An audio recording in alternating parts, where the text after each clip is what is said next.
7:30, so we'll have about a 30-minute delay. They just took the tarp off. They're getting the field ready.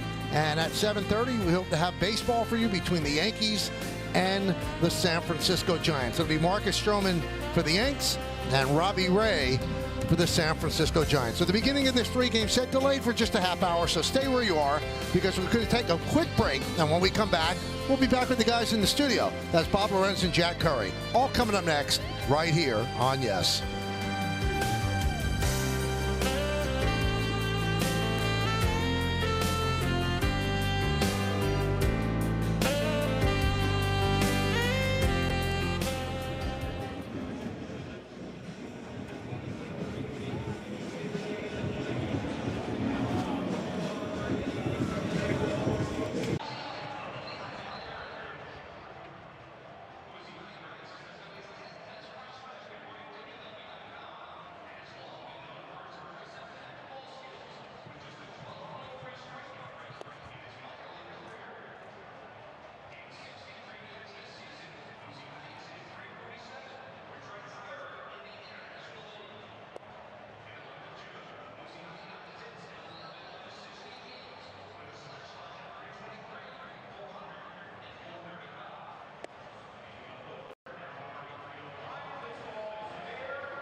Be like, light bulb number 16,435 needs to be replaced. Like, which one is that? Where's the schematic, Jack, for that? I don't know. It looks like a fun show. Yeah, absolutely. All right. So, again, Monday, April 14th, you can see that show. Coming up in about 12 minutes, we think, Jack, we're going to have first pitch. Really good pitching matchup, Stroman against Ray. Let's talk about both of them. Starting with Stroman and what he needs to accomplish tonight against a good Giants lineup. Yeah, we talk about it all the time with Marcus Stroman. He is a ground ball machine. He throws a ton of sinkers. He wants to get batters to hit the ball on the ground. That's his bread and butter. And he wants to get batters to chase. Marcus Stroman is not a pitcher who can live in the middle of the plate. Aaron Boone talked about this before the game. He's going to pitch to the edges, so it's sinker, slurve, cutter, slider, and trying to get soft contact, trying to get ground balls. And I think on a night like tonight, where even though, Bob, the Yankees have 13 games in the next 13 days, it's a rested bullpen. I think they'd be thrilled with getting 5 solid from Stroman, have a lead, get your relievers in there. Getting the lead, that's key. It is for every team. We talk about this, but for the Yankees, they're very successful when they get that.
Your attention, please, ladies and gentlemen. You're watching, yes,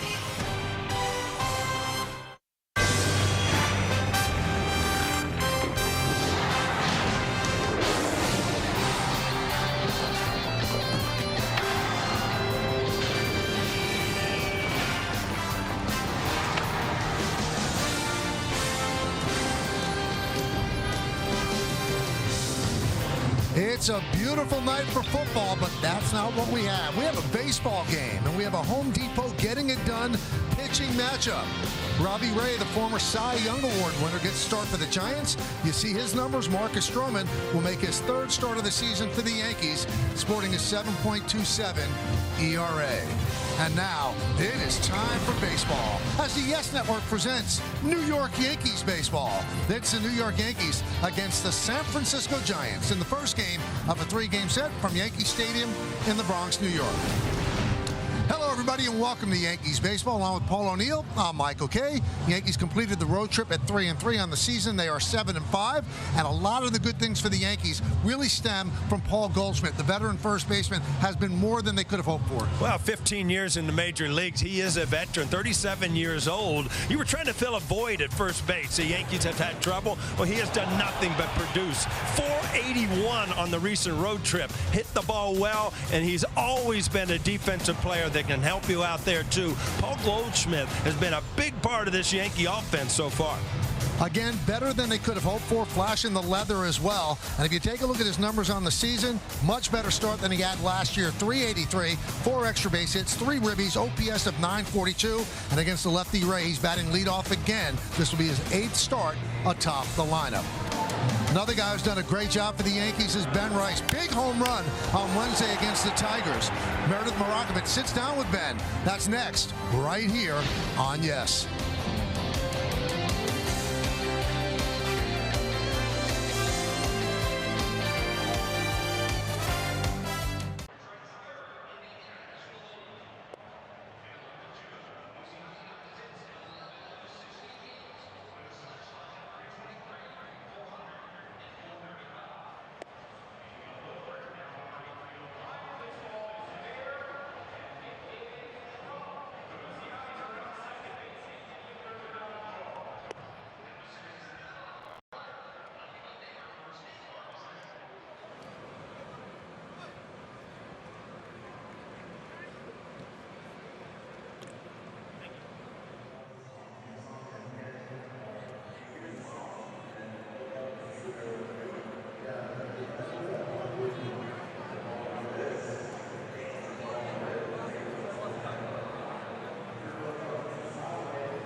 One of the 3-game series between the Yankees and the San Francisco Giants is coming your way in just a few minutes. Hey everyone, I'm Meredith Marakovich alongside tonight's starting designated hitter, Ben Rice. Ben, when you look at your American League offensive ranks so far to start the season, 1st in exit velocity, 1st in hard hit percentage, 5th in slug, what has allowed you to make that type of contact to start so consistently?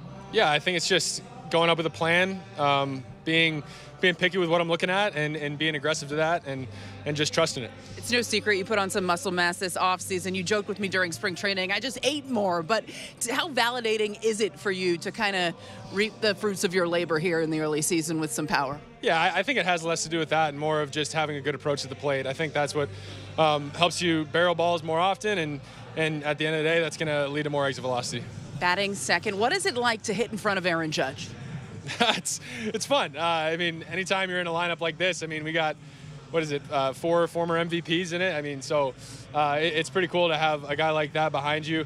But with that being said, I mean, we got depth in this lineup. We got a lot of really good players who can swing the bat. With Giancarlo Stanton on the IL, you've been primarily DHing. Has it been an easy transition for you to mainly be a DH? Yeah, I think it's been fairly easy. DH'd a lot in the minors. So it's not like it's out of the ordinary for something for me to do. So yeah, I mean, it's hasn't been too bad. Ben, appreciate the time. Best of luck tonight. Thank you. Plenty more to come here on the Yes Network. When we get back, Marcus Stroman gets the ball. First pitch in the Bronx after the break.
local Kia dealers. Visit kia.com to discover movement that inspires. And by the New York Lottery, get out there and play.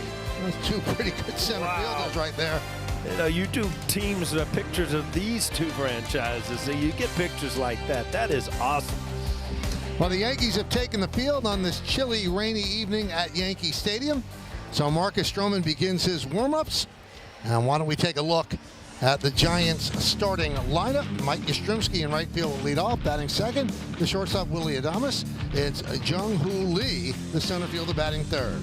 Cleaning up third baseman, Matt Chapman. Elliot Ramos is in left field, batting fifth. Batting sixth, first baseman, Lamonte Wade Jr. Wilmer Flores, the DH, will bat seventh. Batting eighth and catching, it's Patrick Bailey, and Tyler Fitzgerald at second base is going to bat ninth. And that lineup is going to face the Yankees veteran right-hander, Marcus Stroman, his third start, 7.27 and 8.2 innings on the docket with 1 home run, 4 walks, 6 strikeouts. Opponents hitting just .235 against him. So let's check out the Nissan pitcher's scouting report. Well, last time out, good and bad. Last three had 3 shutout innings and then gave up 4 runs in the 4th inning where Aaron Boone had to come get him. Turn it around. Career with the Yankees, 5.34 ERA in Yankee Stadium, only 3.41 on the road. And keep it on the ground. He's a sinker ball pitcher. Once the ball on the ground, he's given up almost a little bit over a home run and a half per game here at Yankee Stadium, while on the road, less than a half. So has not pitched well in his home stadium. Let's take a look now at the Yankee defense. Bellinger is in left, Grisham in center, Judge is over right as they give Jason Dominguez the night off. In the infield, Peraza, Volpe, Chisholm, and Goldschmidt, that's third to first. Rice to DH. Austin Wells behind the plate, catching Marcus Stroman. All right, Paul, it's time for the keys to the game, brought to you by your local Kia dealers. Well, we got a gold rush. Paul Goldschmidt hit .481 on the recent road trip. Multiple hits in 5 out of 6 games. So far, so good. Still holding on to first place on top of the East, heading into this homestand. And hang in there. I mean, it has been a tough start with the weather so far for the Yankees this season. Better days are ahead, but you got to keep battling through these days. You can see it's raining, but this is the Giants' only trip into Yankee Stadium. And with interleague play, you're kind of forced to get these games in. So Yastrzemski is ready. Stroman's ready. Now let's do it here in the Bronx. That one is ripped into right center field. That is going to be a base hit. It splits the outfielders, and it goes all the way to the wall. Yastrzemski will stop at second with a leadoff double. Well, not what you want to see. Yastrzemski's really taken off this year offensively. Came into the game, 344, 2 home runs, 6 RBIs, adds a double to it. All right, middle of the plate, and just rakes it into right center field.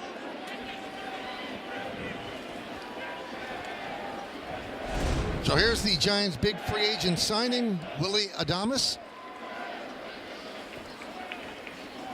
Off to a less than expected start, 184 with 6 runs batted in. He was just 1 for 12 in the series against Cincinnati and San Francisco. Yeah, he was 10th in the MVP voting last year. 32 home runs, 112 RBIs, which were career highs. So they expect great things from him since bringing him over. All right, Will Little is the home plate umpire, is considered hitter-friendly, fewer outside strikes in his 13th Major League season.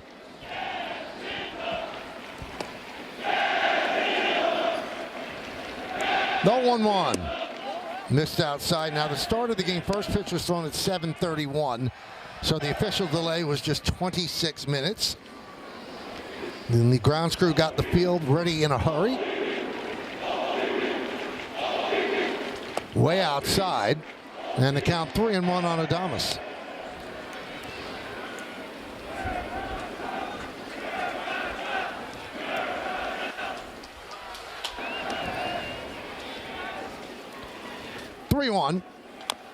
Nub foul. Game time weather presented by Bigelow, the official hot tea of the Yankees. Can't wait for this one. 44 feels like 40. I'm not buying it. Feels colder than that. Chance of rain 100%. Humidity 79%. Wind out of the northeast at 21 miles per hour. The flags look like they are blowing out at this point, but they were blowing in a little bit earlier. They just want to be left alone. It's freezing up there.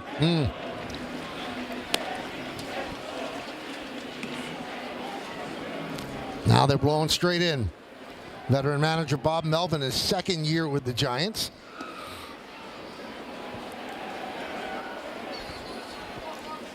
And the 3-2. Just missed the outside corner. So Adames works a walk. Let's check out the Mohegan Sun team scouting report on the Giants. Well, it's a good team and a good start. 9-3 so far. That's their best start since 2003, where they started off 11-1. Tough pitching, second in the major leagues, only to the Mets, allowing 3.25 runs a game. And their bullpen, 1.79 a game. And a lot of history. I mean, the second two highest winning percentages all of baseball over the history. The Yankees and the Giants, they played 7 World Series. Only a pick off to second, just got back in time. The only team to do that more were the Dodgers with 12 times. Yankees are 5-2 in those World Series.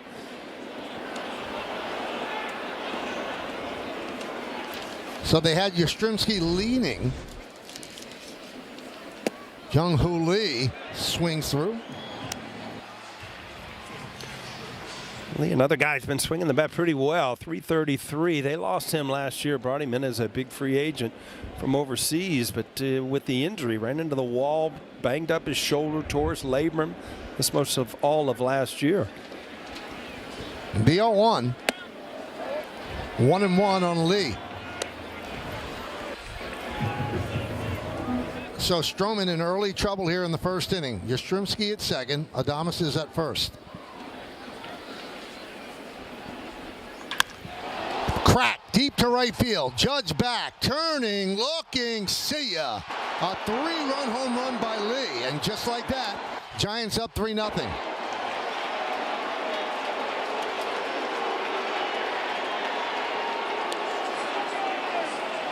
Well, that's Lee's first home run of the game of the year. 5th, 6th, and 7th RBI. But Marcus Stroman, when he gets in trouble at this point in his career, just does not. He's got to just trust that sinker and try to keep the ball on the ground.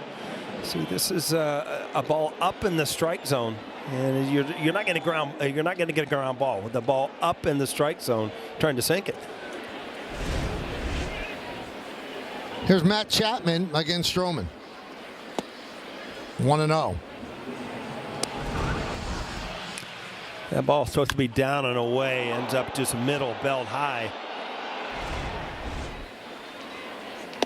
You know if it's cold or not, Michael, major league hitters like that ball right there.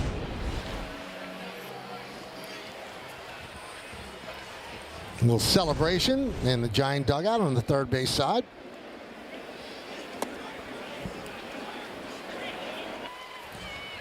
Giants just finished a 6-game homestand. They were 4-2. 3 of the wins of the 4 were walk-off wins. What you'll see from Stroman, he has to work the edges. He does not want to put a ball over the plate, and sometimes when you miss the edges, you're going to be in a bad count, and he is right now at 3-1. And misses it again. So 4 batters, and they've all gotten on against Stroman. And here comes pitching coach Matt Blake. All right, we see the weather, Paul. Obviously, it's hard to avoid. How difficult is it to play in this sort of weather? Well, you know, you're coming out in the first inning, and you know you're warm from the dugout. You're ready to hit. As a pitcher, obviously, it's going to affect the way you grip the baseball. You don't get quite as good as grip when it's cold, but no mistakes. I mean, the Giants came out ready and already have thrown up a 3-spot. But you know, Stroman has worked behind in the counts. That's just not the type of pitcher he is now. He's going to get in trouble.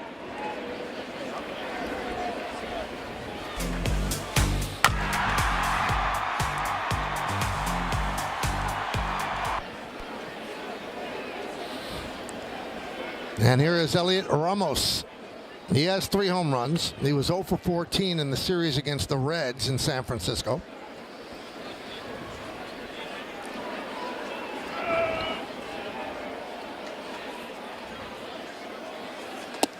Misses outside.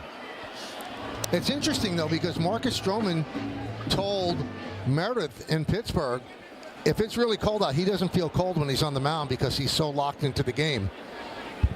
But you do admit, Paul, it's hard to get a grip on the baseball. Yeah, it can be slippery. There's no doubt about it. I mean, I think it's harder on pitchers to make quality pitches. I think when you're coming from, you know, the dugout, you're warm. You've got a bat in your hand. Obviously, you don't want to hit one off the end of the bat, but, you know, you get through it.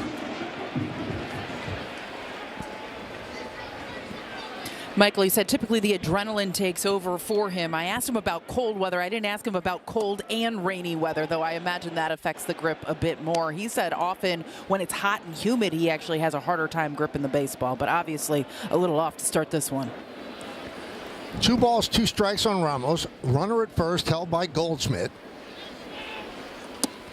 Just missed the outside corner, 3-2. Yeah, you're almost going to have to change. You know, you cannot just pick that outside corner and continually miss. You have to show that cut fastball in off the plate, and you know, you don't have to hit the corner as much. Runner goes, pitch outside. 5 batters, 5 base runners. Crowd booing in the early going.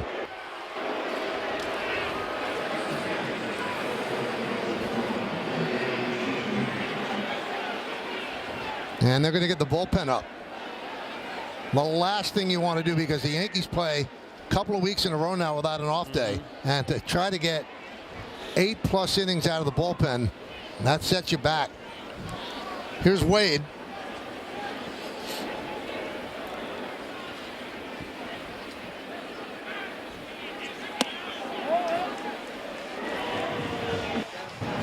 Lamont, 31 years old, 7 big league seasons, good on base guy.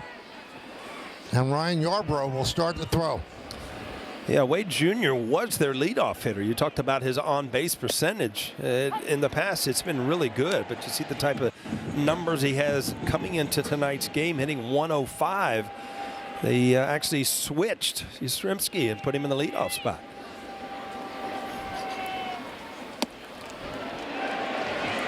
One and two.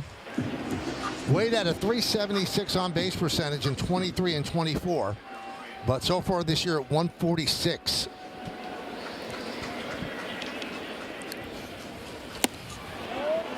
Two and two.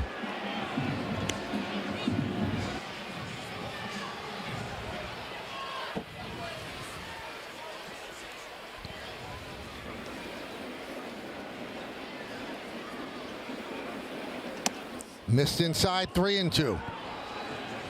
Yeah, he's trying everything. Away to righties, in on lefties, cannot find a pitch, whether the sinker, the slurve, the cutter, to hit that inside corner to a lefty. That one's ripped to right field. That's going to be in there for a base hit, and it goes to the wall. Chapman will score. Ramos rounding third. They're waving him home. Here's the throw. He's in there as well. It's a 2-run double for Wade. It's a 5-0 Giant lead.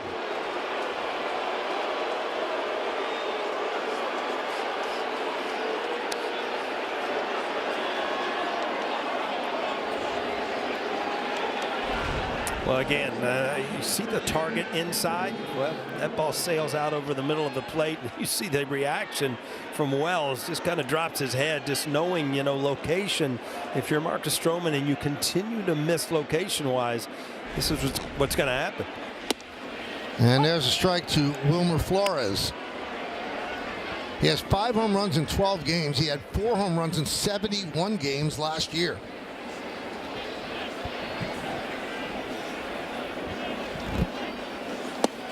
Snap throw to second. Getting back is Wade. Wells trying to pick up Stroman and get an out some way on the bases. He has struggled in the first inning with the Yankees, 7.26 ERA. That's last year and these games this year.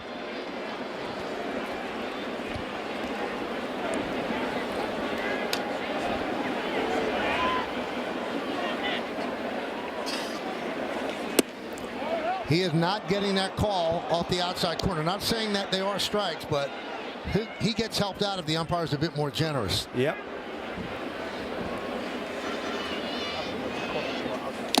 And finally, there's the first out, tipped into the glove of Wells, and a somewhat derisive cheer from the crowd here in the Bronx.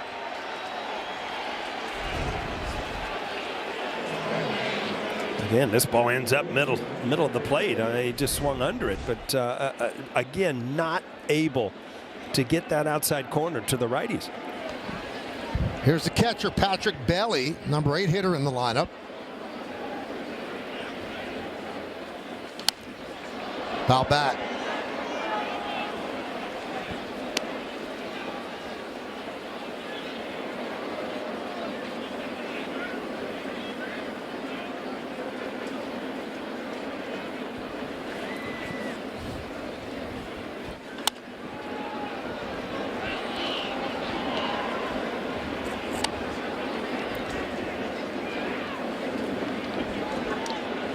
You know, you see it with Marcus, and we saw it the other day with Carlos Carrasco. Guys that don't have that electric fastball, they have to be perfect in terms of location. And if they're not perfect, you leave anything out over the plate, it's going to get hit. Yeah, it's very hard to pitch this way, too, where you know you've got to be perfect. I mean, he wants, you know, ground balls early in the count. And he has been able to get ahead, but not put guys away and not stay on the corners late in the count when he needs to throw a strike.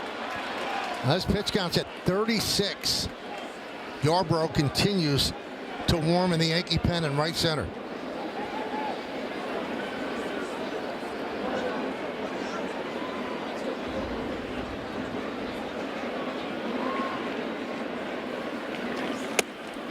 Now Bailey's a valuable player, but he's valuable because he's brilliant defensively. He's subpar offensively. Comes in hitting 194, no homers and 3 ribbies. Just missed the outside. 2-2.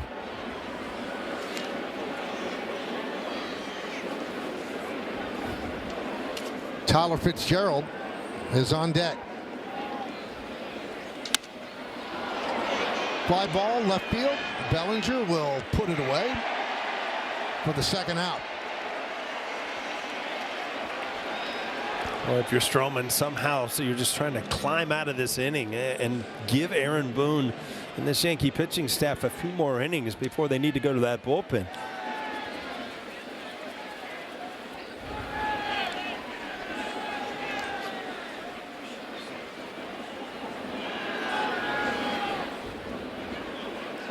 Here's Fitzgerald.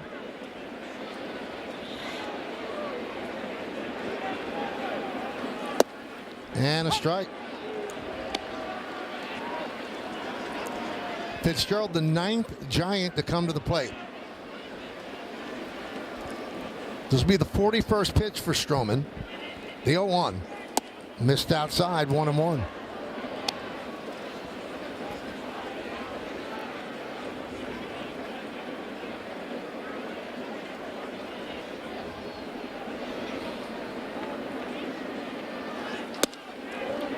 Two and 1. Check swing by Fitzgerald.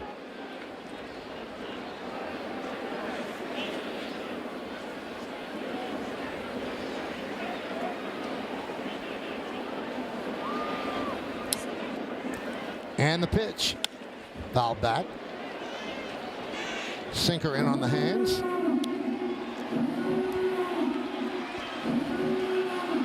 Robbie Ray, the recipient of 5 runs before he even throws a pitch. Robbie Ray going to have to go down and warm up again. This has been a long first inning. The 2-2. 3-2.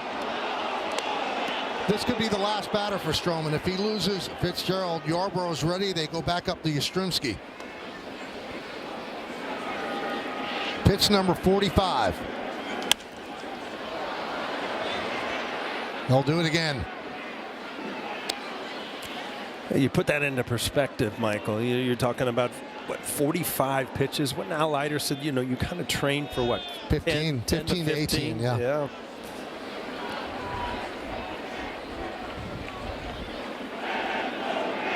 The 3-2.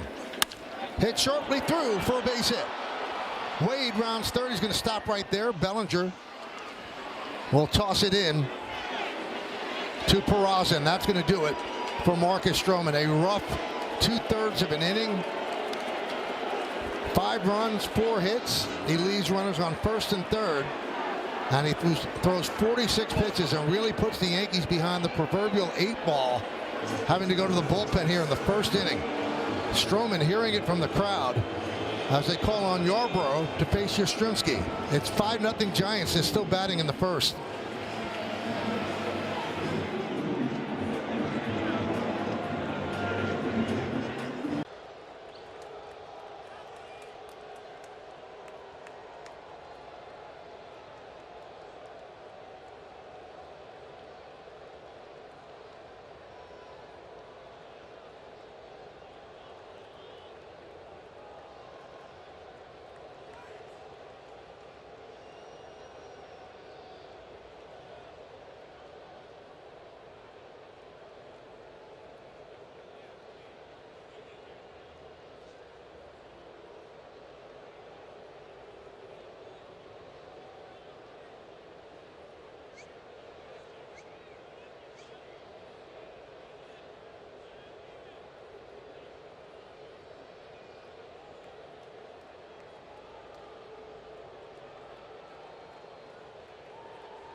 Are hit right middle of the plate, not overpowering, but late deep counts, ends up over the middle of the plate, and the Giants hitters not missing them. 46 pitches, only 23 of them strikes. So a rough night for Stroman. They go to Yarbrough. Runners on first and third. Here's Yastrzemski. Started out the game with a double to right center.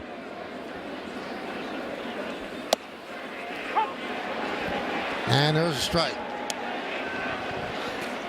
Michael, did you read in the game notes today, this day in baseball? Yes. Carl Yastrzemski started his career. Got a hit? In 1961. First of 3,419 hits. He had a few more to come. Yep.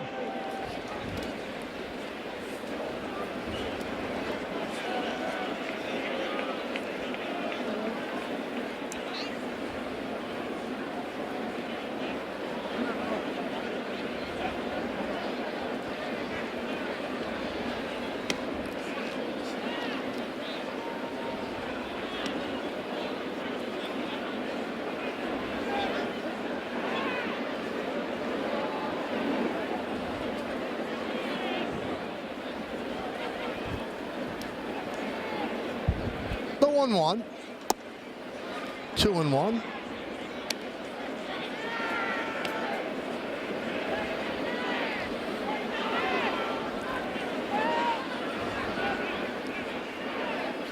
Wade's at third. Fitzgerald's at first.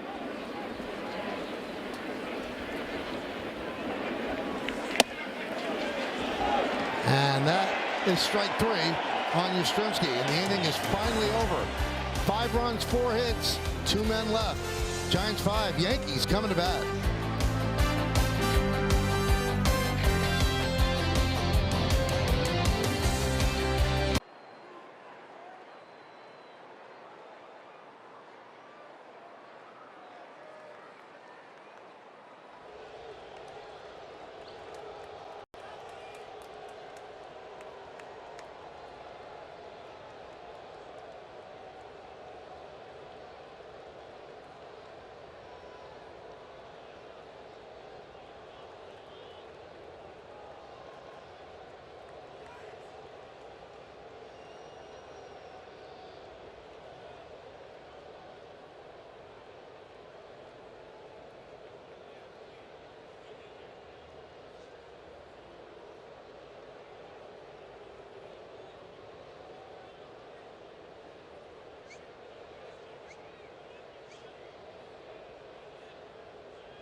Now the Yankees have to climb the hill against Robbie Ray. Paul Goldschmidt at first leads off the DH. Ben Rice, Aaron Judge in right. Cody Bellinger in left field cleans up, batting fifth. The shortstop, Anthony Volpe. Jazz Chisholm Jr. at second base. Austin Wells bats seventh and catches. Oswald Peraza at third will hit eighth. And batting ninth and playing center field is Trent Grisham. And they're going to face Robbie Ray in 2 starts, 2-0, 3.18. You see the numbers. And here is the Nissan pitcher scouting report. Well, he's healthy again. He was out from March 2023 till last July because of Tommy John surgery. Fastball slider really uses those 2 pitches. 61% fastballs, 18% sliders, and a good matchup. Aaron Judge is a good matchup. 3 for 8. All 3 of his hits career have been home runs. Different mindset for a hitter when he's coming up and it's 5-0 in the first inning. You know what? You know, things are going to happen offensively for you too. You just got to hope that you know, you don't get big and you try to make it up in 1 inning. You know, you play the game. It's not the 8th inning. You know, it's the first inning. You throw a couple runs up here or there and you're back in the game. 2-1.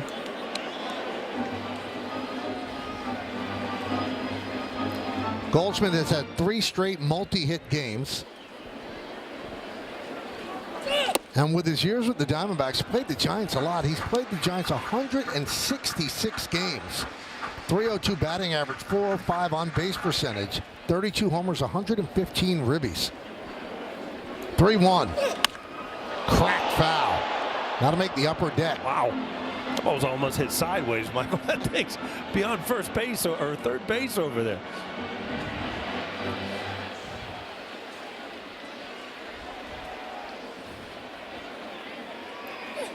Swing and a miss on the slider. Goldschmidt down on strikes. The Giants are a good defensive team. They will make the plays. You got Ramos in left, Lee in center, Yastrzemski over in right. Infield, Chapman is one of the best at third. Adames, Fitzgerald, Wade, that's third to first. Patrick Bailey, we mentioned, he's a Gold Glove winner behind the plate. Wilmer Flores, the DH, and Robbie Ray on the mound. There's Ben Rice. And a strike. Yeah, Mike, you talk about their defense. They've only made 3 errors as a team all year. So they catch the ball. They've pitched well, especially their bullpen. And that's why they're off to the kind of start that they are. It's amazing. National League West is so good. The Dodgers are 10-4, and they're in third place. Yeah. Padres first, Giants are second. We saw the Diamondbacks. That's a quality team as well. Swing and a miss. Rice down on strikes.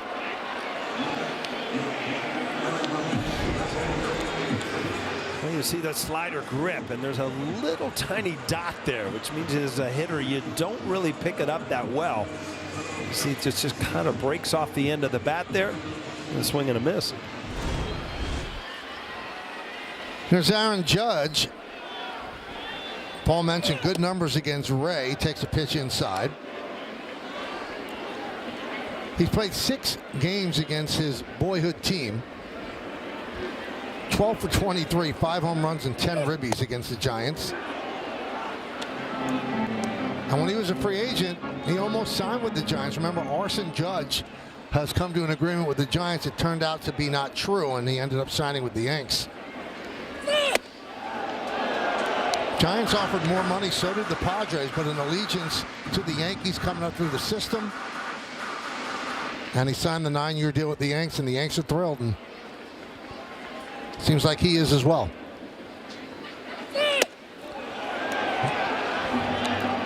Leaders brought to you by your Tri-State Genesis retailers. 20 more RBIs through 12 games for the Yankees. Babe Ruth, Lou Gehrig, A-Rod, and Aaron Judge.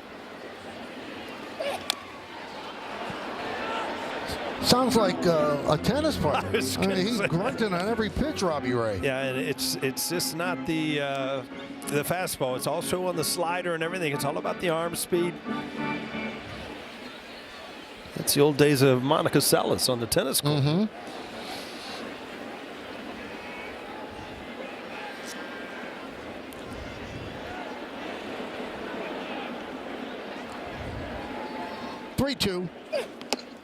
And Judge works a walk. That is his 701st career walk.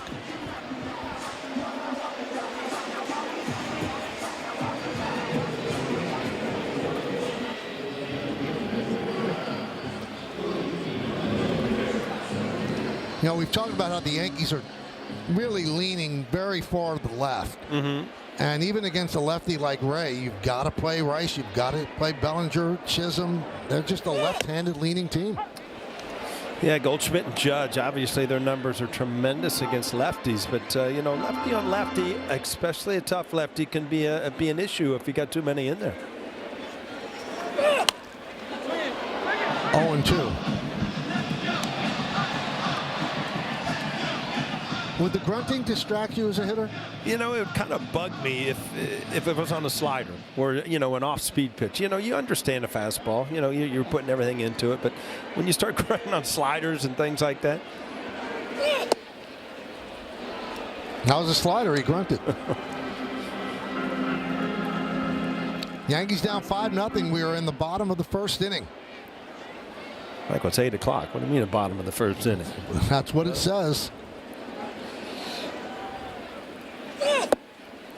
It's one of those nights, you're glad you're home. You probably have a fire on as you're watching Yes. Yeah, I imagine my wife sitting on the couch in front of the fireplace while we're here freezing, right?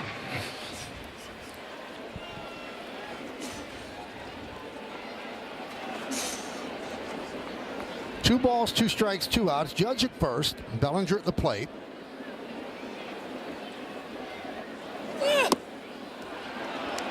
Three and 2. So that's going to release Judge at first base with 2 outs.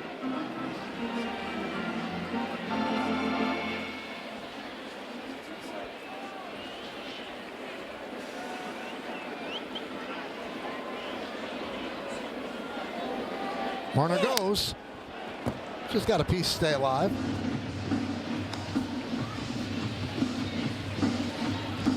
Ray's 33 years old, won the Cy Young in 2021, signed a big contract with Seattle, then had to have Tommy John surgery and was traded while he was injured to the Giants. Swing and a miss. Got the fastball by Bellinger. So 3 Yankees strike out against Ray. We go to the second inning, 5-0.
Same game parlay.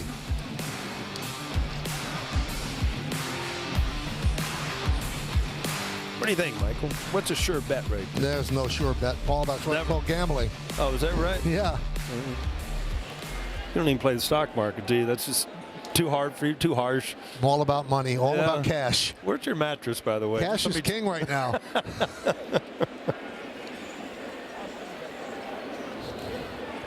Here's Willie Adames. Oh. And that got Austin Wells.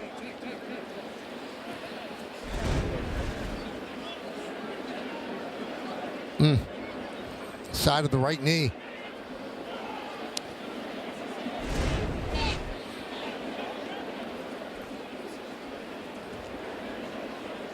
So Will Little goes out halfway to the pitcher's mound just to give Wells some time.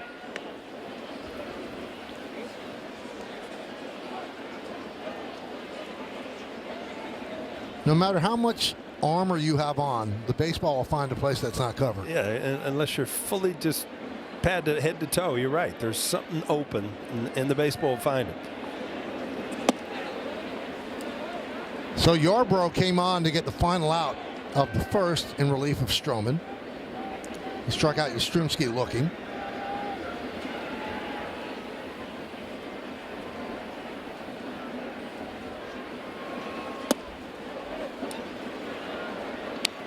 Two and one.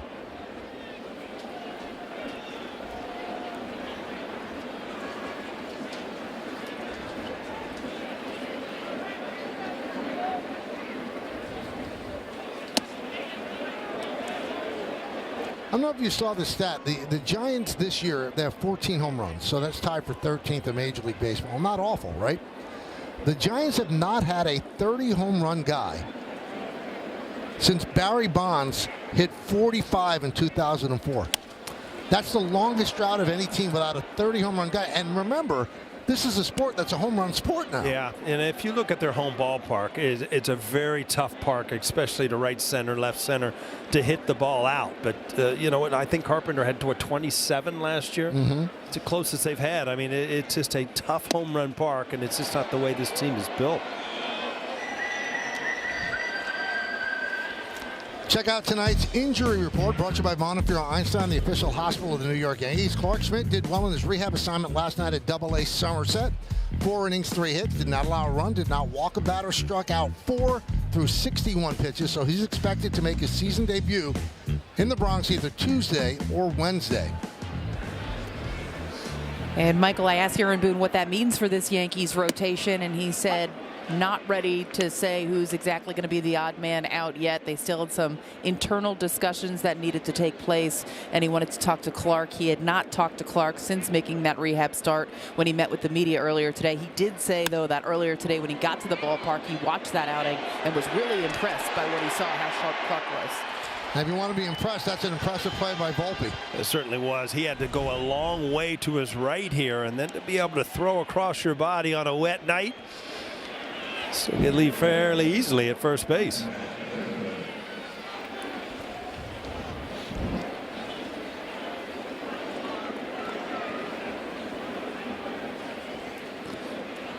I always look at plays like that, Michael, and you think, you know what, you get that one play tonight, you know, where you make that play. But you made that play in infield and in batting practice thousands of times to be able to make it tonight in the game, right? And the Yankees need to get outs right now. They're going to have to get all these outs out of the bullpen, so you don't want that squeezing through, and then you have to face 2 more batters rather than 1. The 0-1 upstairs.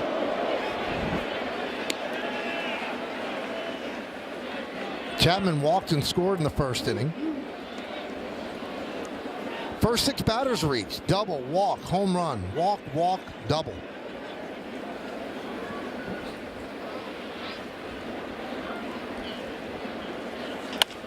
Skied the other way, right down the right field line. Slicing foul. It's really coming down, and they started the game, and it was raining. So that's a commitment to play through this weather, because you don't know about the weather tomorrow. And we mentioned at the start of the game, interleague play forces this. A team only comes in once.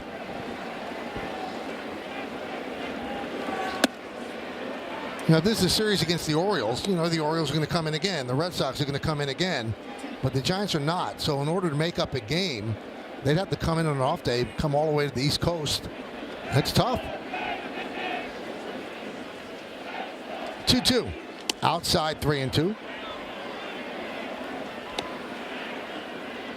5-4-0 for the Giants. 0s across for the Yanks.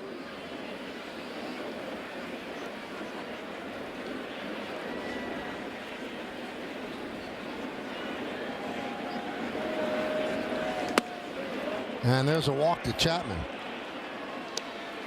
You know, Paul, you see this weather. The Giants are in town. They start thinking New York Football Giants. And on the bench for the San Francisco Giants is a player, no lie, a player named Sam Huff. There you go. You don't miss a thing. You know that? Here's Ramos.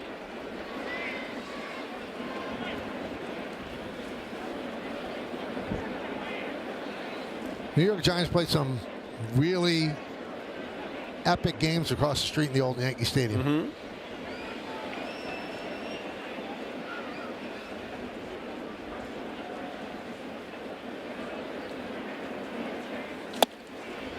Good changeup. Ramos swings over the top. It was a big touchdown. It was Don Meredith, right? No. You thinking of Alan Amici? A big touchdown the Giants scored. I don't know. You know, let me hit that. Frank Gifford? Yeah, there you go. Okay. It's Frank Gifford. You're thinking of a Monday Night Football Exactly. broadcaster. I knew it wasn't Howard Cosell. I'll just grab one of the other ones.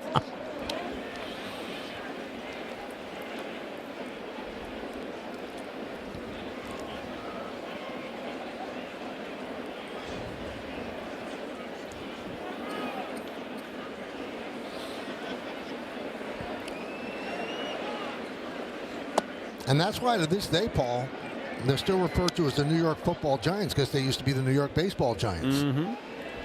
Like it.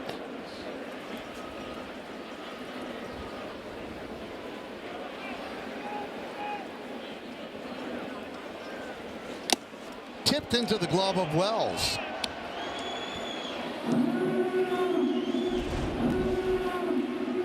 You see that sidearm delivery. The ball actually looks like it rises. They say it can't, but the ball actually kind of tails up.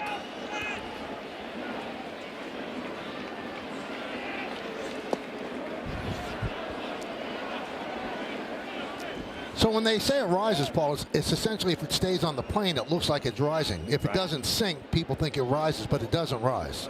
I would swear to God, when I faced Dwight Gooden in his day from the Mets, his overhand delivery and his high fastball looked like it jumped a foot vertical up. And it just, I guess it goes against science. Popped up, backing up Goldschmidt. He reaches up to make the play, and that'll do it. No runs, no hits, no errors, and one man left on base. We go to the bottom of the second.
Brought to you by Toyota, the official hybrid vehicles of the Yankees.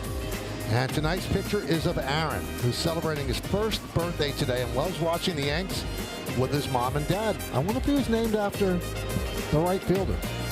There's a lot of Derricks out there of a certain age.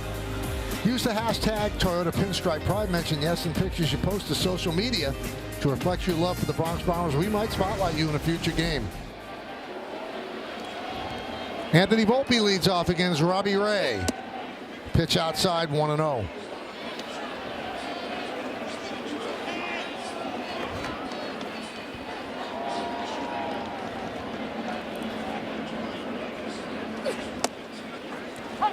So we told you Ray won the Cy Young in 21 with the Blue Jays. He had a 2.84 ERA, 248 strikeouts, and 193 in the third innings.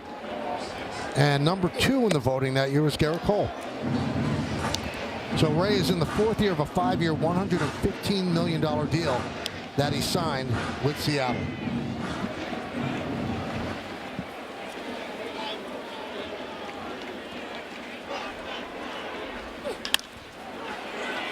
Now that first year with Seattle, 2022, had a 3.71 ERA, 189 innings. That's following up on 193 innings, which isn't done very often, and then the elbow injury came. 3-2.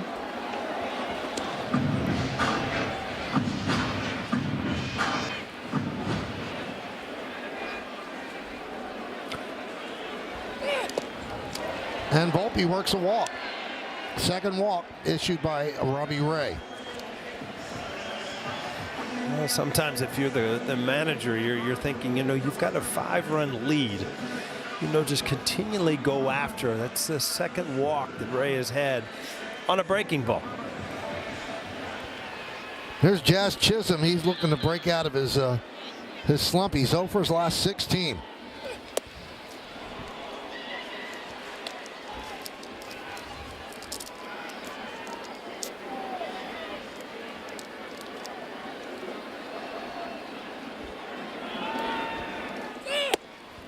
He's one of the players that's very forthright about playing in the cold. Doesn't like playing in the cold. And he said that's not the way the game is supposed to be played.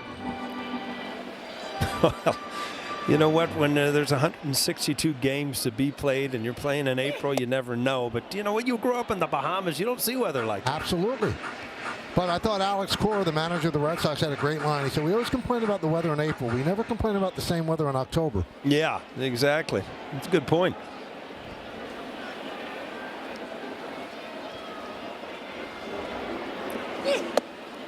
Two and two. It was a 98 World Series. We were in San Diego. No, I'm thinking of 99. We were in Atlanta.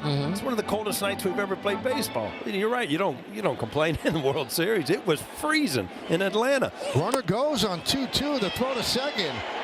Not in time. The ball was dropped by Adames. So they steal on Bailey, who's an outstanding defensive catcher. Well, just got a great jump. Kind of just went on a first move there. And his first stolen base of the year. Again, you've got a lot of ways to chip back at it. And the Yankees love the speed on the bases. If you can get in scoring position and try to tack a couple runs on, get back into this game. Grounded foul.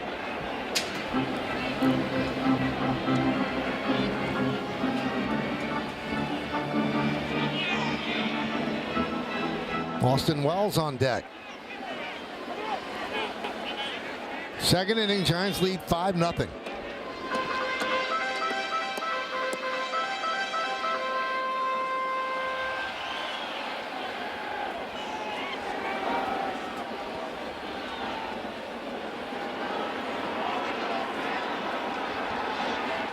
Swing and a miss, got it right by him. Fourth strikeout for Robbie Ray. 22 strikeouts this season for Jazz. Tied for most in the majors with 2 other players. Yeah, up in the strike zone, and he's got a little hop on it. You see it just got by Jazz. That's the 4-seam fastball, and it just runs up and in and gets by him.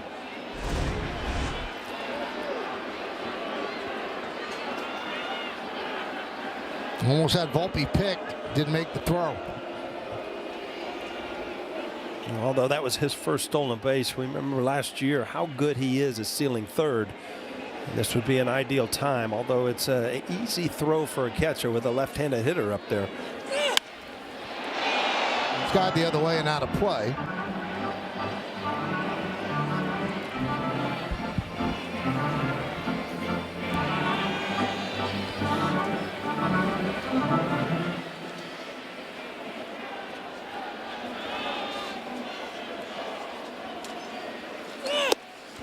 We looked it up all game 1 in '99 in Atlanta. It was 49 degrees. Yeah.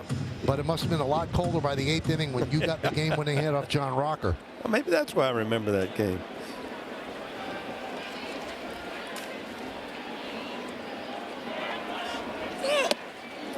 You know what's weird about that is I just had this flashback. I had the most odd experience after that because, you know, if you're part of what happens in the game, then you have to walk down the hall to the press conference room.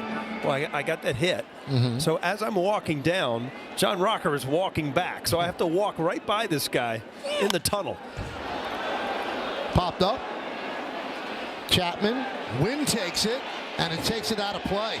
That ball was in the field of play, and the wind took it so much, it took it out of play. Yeah, you're looking at Chapman, looking at the flag. You're saying, are you kidding me? This ball's coming straight down to me, and then all of a sudden, you know, I've never seen balls in Yankee Stadium do this. It works like this in Fenway Park a lot because the stadium is so low, the wind really affects the baseball.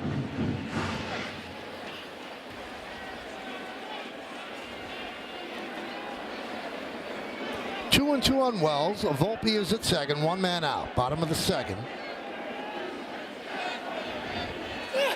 Drilled deep to right field. Going back, Yastrzemski on the track at the wall. See ya! A home run. No, they're saying it stayed in the ballpark, so it'll be a double for Wells. And scoring is Volpe. We're going to have to watch a replay off the bat. I thought this ball was heading for the Bronx, but possibly could hit the top of the wall. I thought it hit the concrete on top of the wall. What you mean it's out? Yeah. Nope. Oh, it stayed in. That's a great call. While the Yankees are on the board, I'm sure Austin Wells would have liked another couple inches just to put it into the seats. Well, the umpire is going to look at that. They could call that on their own to look at it, but they're going to see it hit off the padding, and it comes right back down on the field. I mean, that hit halfway in. This is a crew chief review of a possible home run. You know, if you're the hitter, you're thinking, how come it can't just ricochet into the stands? How's it got to come back? It looked like it actually hit a seam in the padding, which would have, you know, kind of held it in a little bit. And as they're reviewing, the grounds crew comes out, try to make the field more playable. You're right about one thing, Paul. That ball was scorched, and the fact that it didn't get out, it shows you the wind affected that because it is blowing toward third base. After review, the call on the field is confirmed. The ball is in play. 1 run scores. Runners at second, batter runners at second base. Look at his reaction. Yeah, I know I got this one. Looked in the dugout. Yeah.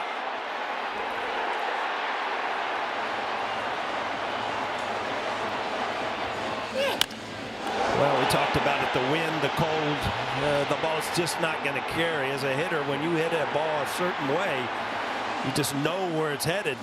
I guess not. The opposite thing happened in Detroit with Ben Rice, where it hit over the line, but the umpire never signaled with his finger whether it was a home run. He's supposed to make a circular motion, and you know, Ben Rice ran and stopped at second base, but then it turned out that they looked at it and it was definitely a home run.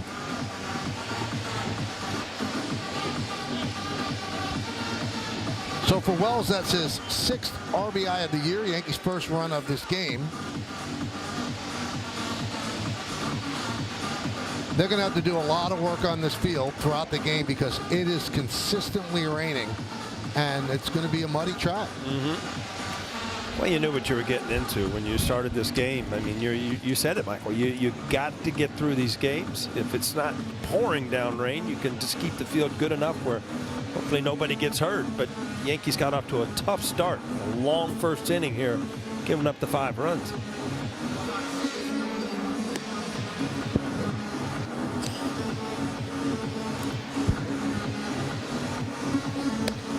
And they're allowing Ray to take some warm-ups because with the crew chief review and then the grounds crew dealing with the infield, it was getting cold.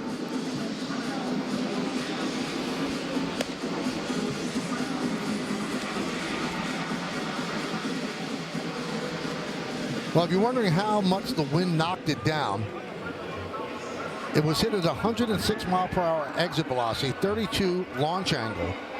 And the major league batting average on those same balls, 912, and it's a home run 91% of the time. Yeah.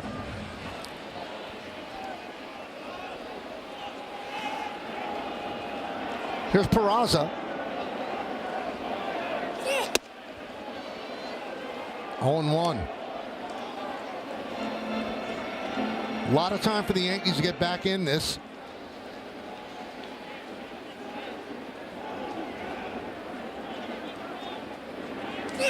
He tries to bunt. Bad pitch to bunt on a high fastball. He bunts through it. 0-2. Yeah, looked like he tried to bring the bat back late, but the ball was already in the strike zone. You're not going to get the call there. I also think he might have tipped it. So 0-2.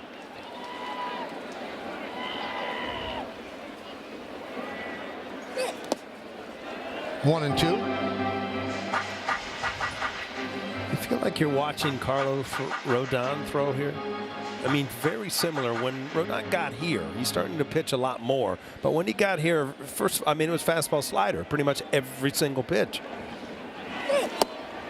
And he was with the Giants before signing the free agent contract with the Yanks.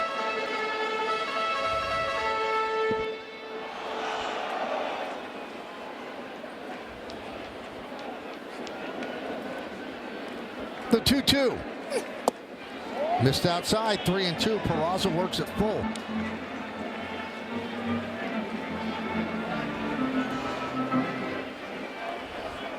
Grisham on deck, number 9 batter.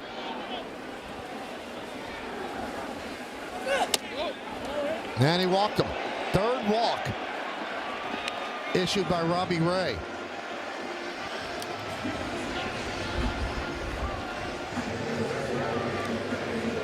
You know, thinking about the old Giants and, you know, the fastball slider. Dave Righetti was a pitching coach there for 17 years. Been gone for a while, but that was his way. But he became a good closer, you know, with just the 2 pitches.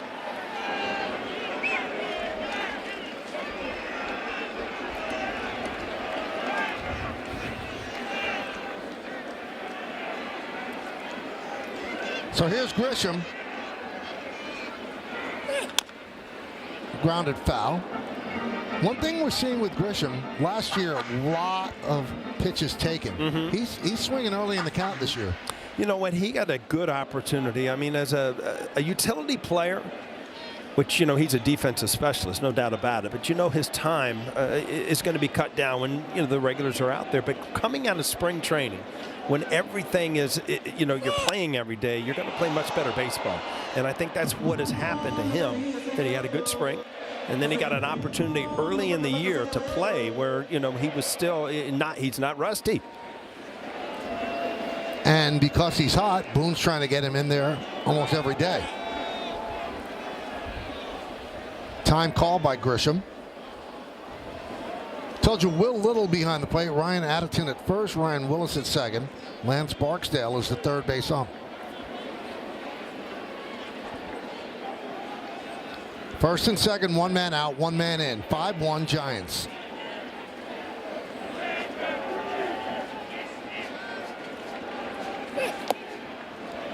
One and 2. You know, you mentioned fastball slider. He is working on bringing back his changeup.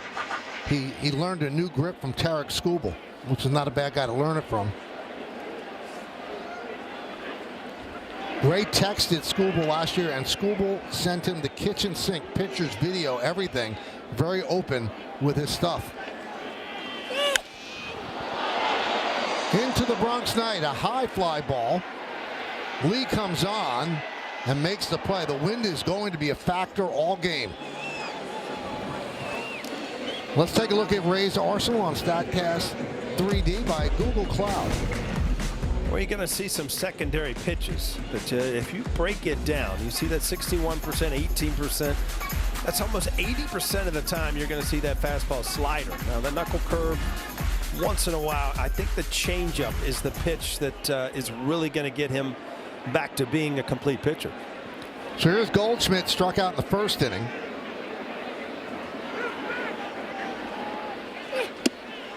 A strike.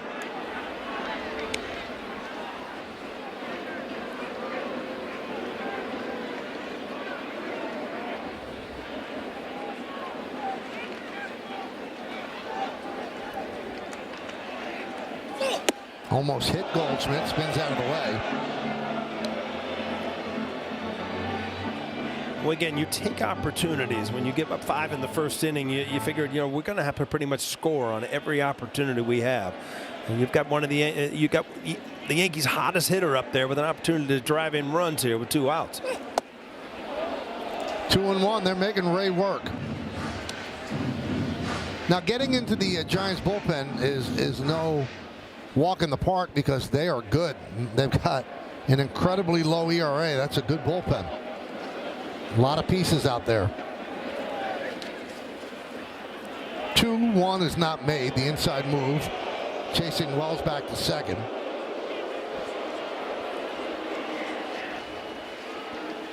And they're getting that bullpen up. Spencer Bivens.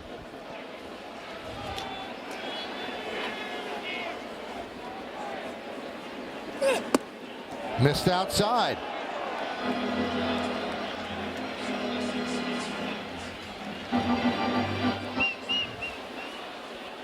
Ben Rice on deck.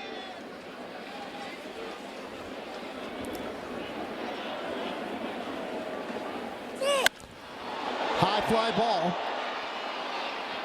Right center. Lee makes the play, and that'll do it. 1 run, 1 hit, 2 men left. Yankees on the board. It's 5-1 as we go to the 3rd.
Yankees Delta keep climbing. I've got a stat gonna knock your socks off. So the Wells, I need my socks. Don't give it to me. that's true. The Wells ball. So we told you the exit velocity, the launch angle. Right. It's projected to travel 408 feet. Wow. That ball, right? And it actually traveled 358 feet. So it knocked it down approximately 50 feet because of the wind. That's amazing. Well, hitters know. I mean, there's some balls, you hit and you think it's got a chance, and sometimes it gets out, sometimes it doesn't. But when you crush one like he did, you just know it's gone. There's a strike to Wade Jr. He had a 2-run double in the first inning.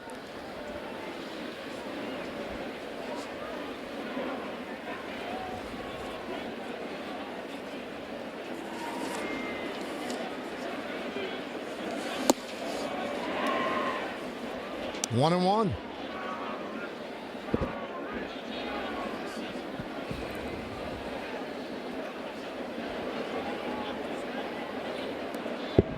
Volpe shades up the middle. Wade really chokes up a lot.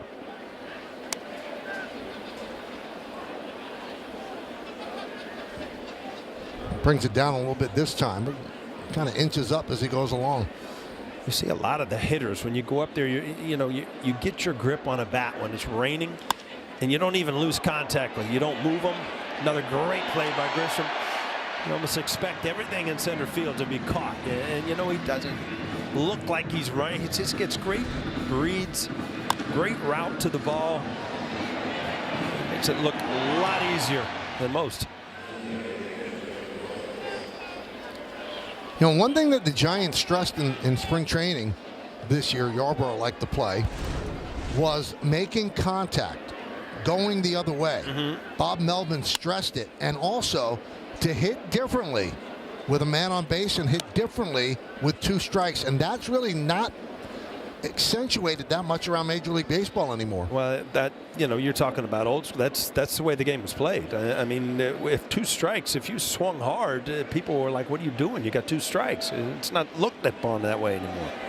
And they probably think in that ballpark, we're not going to hit 270 home runs, so let's do the right thing and play situational baseball. They're also trying to go first to third a lot as well. So pushing the envelope, putting pressure on the defense. And so far it's worked out. They've started 9-3.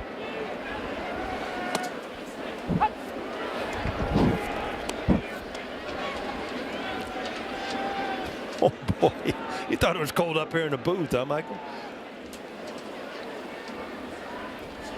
The little ones, they love it. Temperature doesn't matter. It's at Yankee Stadium. Instead of ice cream, you have hot chocolate. It's just the way it is. Look at that face. Just happy to be here. Yeah. That's not your face today, Paul. The 2-2. Hit sharply. Volpe from the outfield grass. Fires in the dirt. Scooped up by Goldschmidt. Good play on both ends. Yeah, that's a hard play on both ends. Volpe makes a good play. The ball's wet, and then Goldschmidt doesn't know whether to go get it. He knows he's got plenty of time. That ball almost hit the crease there.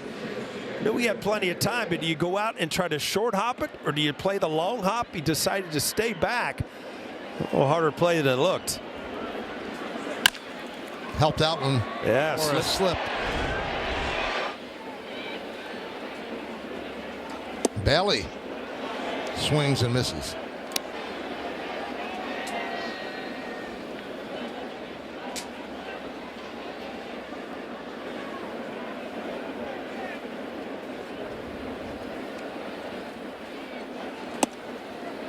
One and one.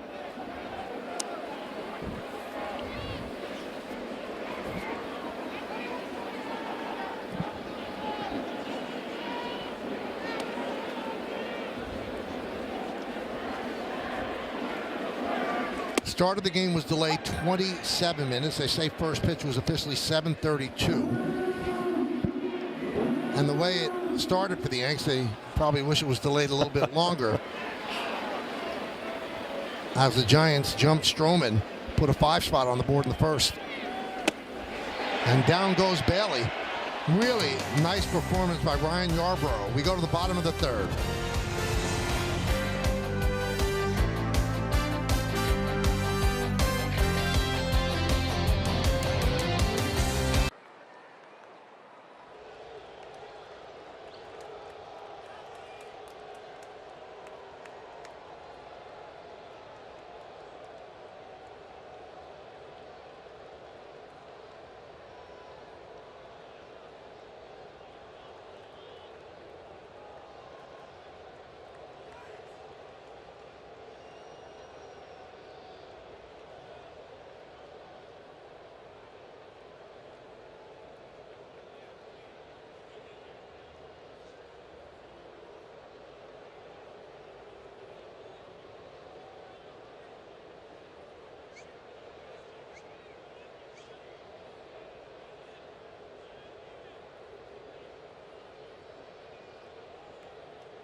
today at untuckit.com or more than 80 stores worldwide. By Mohegan Sun, something's always happening at Mohegan. And by Nissan. At Nissan, we make cars that thrill. Experience the thrill for yourself today. Shop NissanUSA.com. You talked about Yarbrough. What a great job he's done. But you just got breaking it down now. He's got 37 pitches tonight, Michael.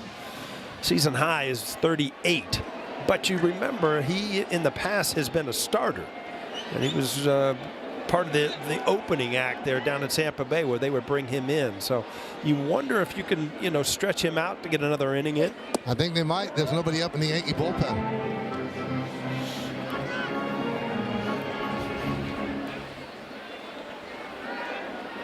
Rice struck out in the first inning. 1-0 count on Rice here, starting off the bottom of the third.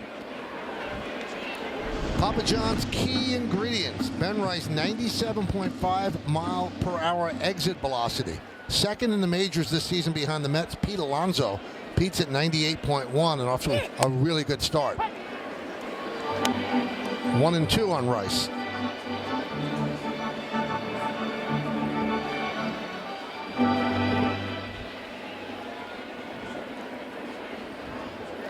And the pitch. Fouled the other way. I was talking to Meredith before the game, and everybody's crediting the high exit velocity because he put on a lot of muscle. He said, I just think it's having a better approach. Maybe it's a little both. Yeah, I'm sure. And he's probably a little bit more comfortable where he is at the plate now. They kind of broke his swing down the other day where he's opened up a little bit more, where, you can see the ball a little bit better, wait a little bit longer, which enables you to, swing a little harder. Swing and a miss. Swings through that. Strikes out twice. 1 away. Again, Ray has had a lot of success late in the count, going to that high fastball against the Yankees.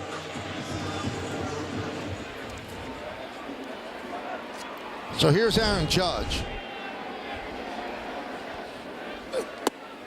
And a strike. Well, that's a strike on most people, just not Aaron Judge.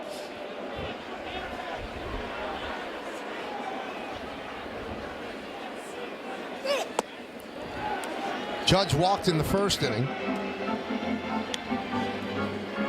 20 RBIs on the season. He was 5 for 11 in the series in Detroit. 1-2.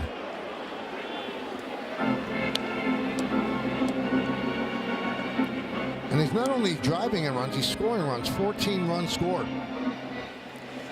You see his standings in the majors: home runs, ribby, slugging, and OPS. Foul back.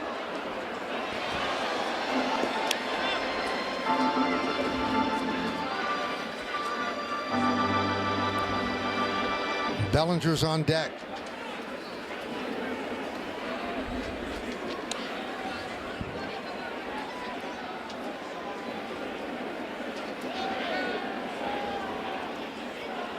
And the pitch. 2-2.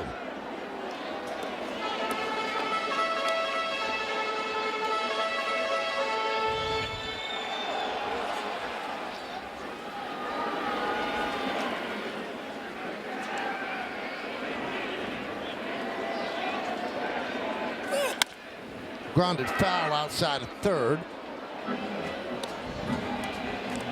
Suit up this season at MLBshop.com. Check out the largest selection of authentic jerseys, caps, hoodies, t-shirts, and more. Visit MLBshop.com, the official source for your Yankees gear.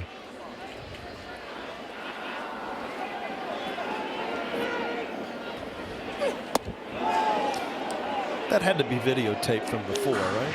You can't run to the gift shop when Aaron Judge comes to bat. I think that might be live. Uh-oh. Yeah. People need sweatshirts.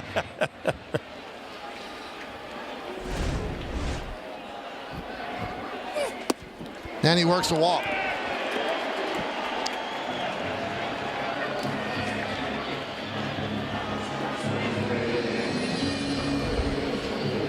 So here's Cody Bellinger, struck out in the first inning. Cody was 1 for 8 in Detroit. Also missed the game because he got food poisoning from chicken wings. And he promised he will not have chicken wings for 5 years. Or ever.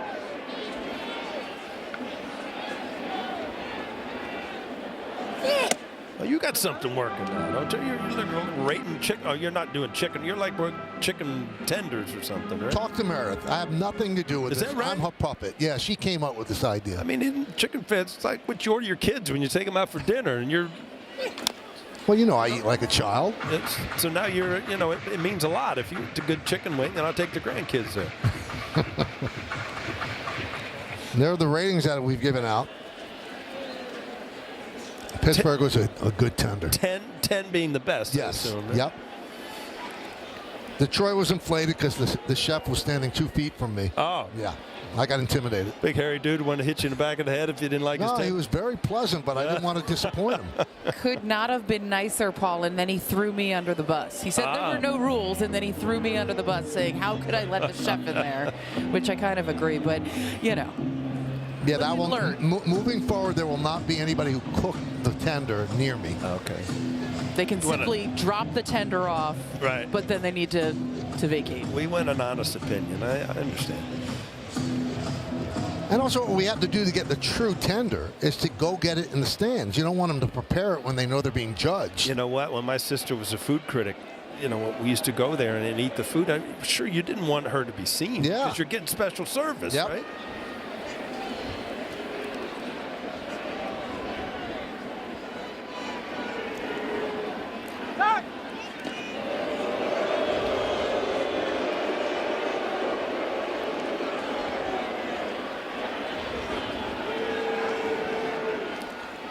Judge at first with 1 out. We're in the bottom of the 3rd inning. It's 5-1 Giants. First game of this 3-game set.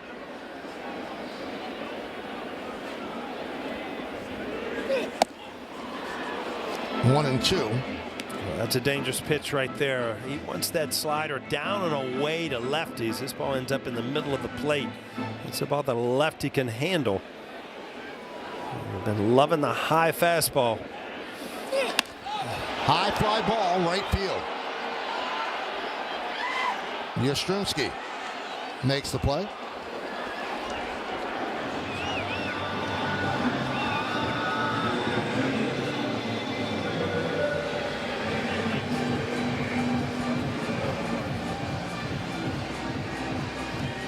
So here's Volpe.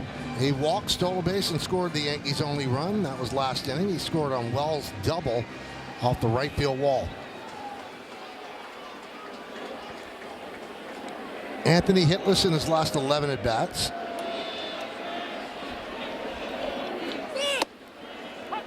And there's a strike. 7 of Volpe's 11 hits this year have gone for extra bases, 3 doubles and 4 home runs.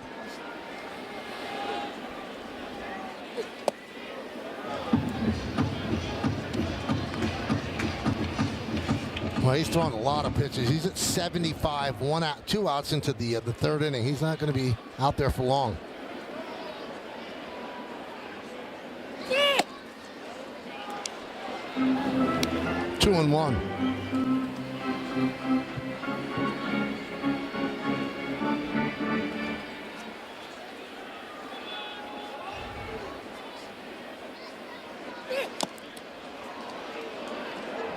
Two and 2. Check out the optimum. Don't take slow for an answer replay. This is stolen baseball. Yeah, he got a great jump. Again, only his first stolen base of the year. Hopefully many more to come for Yankee fans.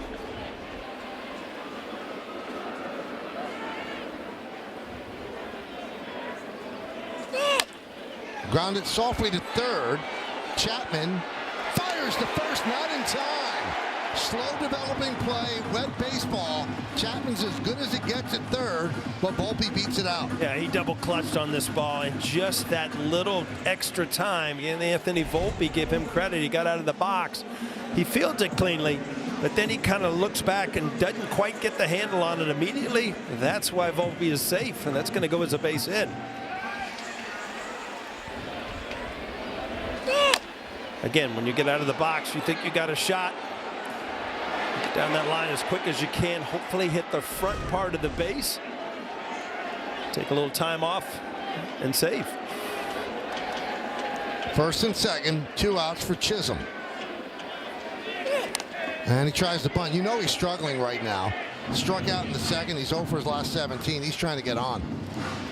Yeah, Chapman playing way back at third base is going to give him that base hit. If moved in a little bit now, but was going to give him that base hit if he could get it down. And again, the Yankees are trying to play comeback here, so more runners, better chance to throw up a big number. Skied the other way. Ramos toward the line, and the wind took it. Yeah, again, I mean, you can see the wind just taking this ball a ton. This ball off the bat, I thought was a fair ball.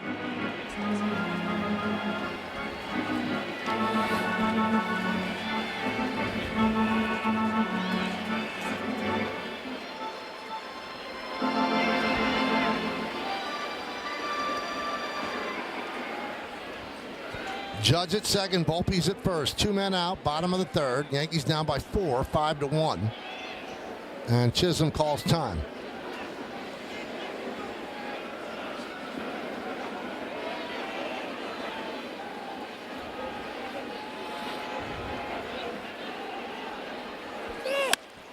Skied to left field. Ramos goes back on the track, and he makes the play. The ball being blown away from him, but he brought it in for the final out.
Go behind the scenes to see the inner workings of one of the most iconic sports venues in the world.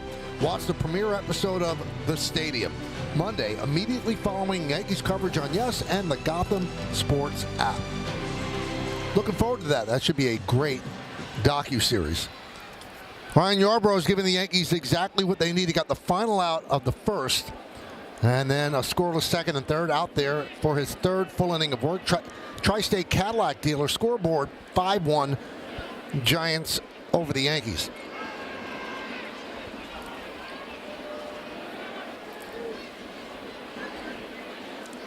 Fitzgerald swings and misses. There's such a history with these two teams. Paul detailed the times they've met in the World Series. The Giants were in New York from 1883 to 1957. And the Yankees were actually tenants of the Giants at the Polo Grounds from 1913 to 1922. And after 1922, they moved across the Harlem River to Yankee Stadium in 1923. That one is looped into right field for a base hit. And there's actually a story behind that, Paul, in that John McGraw, who ran the Giants, was getting jealous of Babe Ruth and really making it difficult for the Yankees at the Polo Grounds. So the Yankee owner said, okay, we're going to build a palace that you could actually see from the Polo Grounds and then see how you like that. Yep. And they did.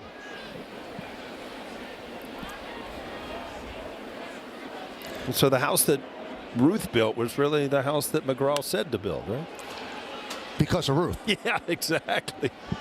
And when they opened the new ballpark, they won their first World Series, the Yankees did. And then when they opened the second Yankee Stadium, they won to the World Series, but they lost to the Reds. And when they opened this ballpark, they went to the World Series and won in 2009.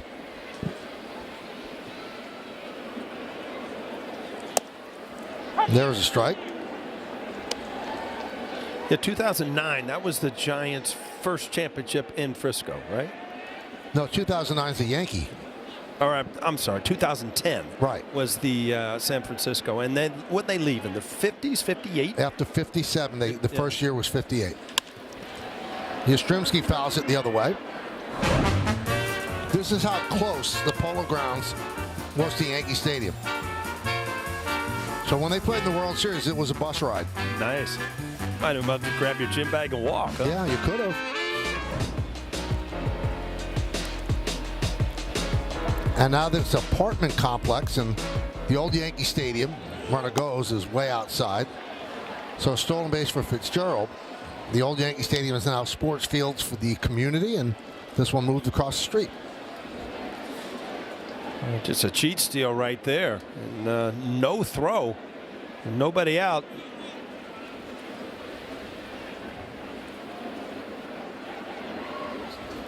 A 1-2. Rip foul. I remember driving over there because this is back when my son Aaron, he was a big basketball player. So we drove over to, we were on the way to the ballpark, and I told him to go over by Rucker Park. Because, you know, you saw all the documentaries on that and how many great players had played there. So we drove by there, and that was very close to that stadium, right? Right across the street, essentially. Getting back is Fitzgerald. And the Giants moved to San Francisco because the Dodgers had to have another team go with them. So the Dodgers got Chavez Ravine and Horace Stoneham. The owner of the Giants went to see Candlestick during the day. Yeah. And he saw, this is beautiful right on the water, and he signed up for that. And then once the place was built, it was a wind tunnel at night, especially terrible at night. You played there. It was unbelievable. You would go out for batting practice, and you're right. It's late afternoon, beautiful. By the time the game started, the wind would start, the fog would come in. It was cold. It's basically like it is tonight in mid-July.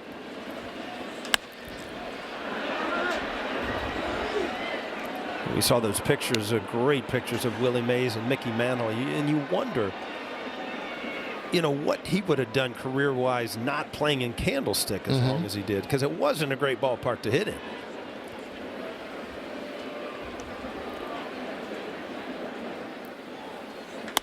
That one is drilled to right field. Judge is there. He'll make the play, tagging Fitzgerald, but he's going to bluff. The throw comes on one hop to Peraza. Take a look at Candlestick Park. They played for a couple years at Seal Stadium, and then they went to Candlestick. Obviously, the 49ers played there as well.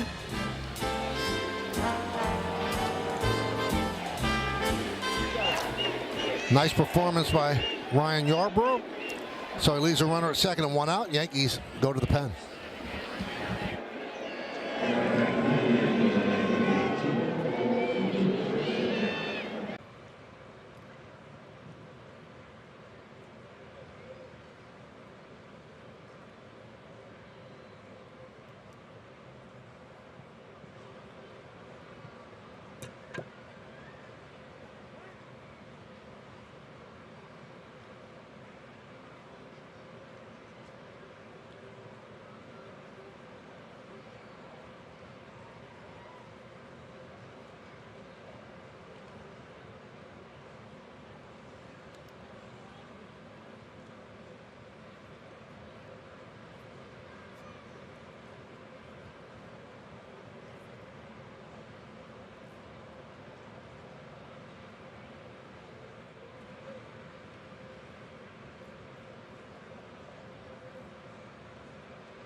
By Prevagen, made for your brain.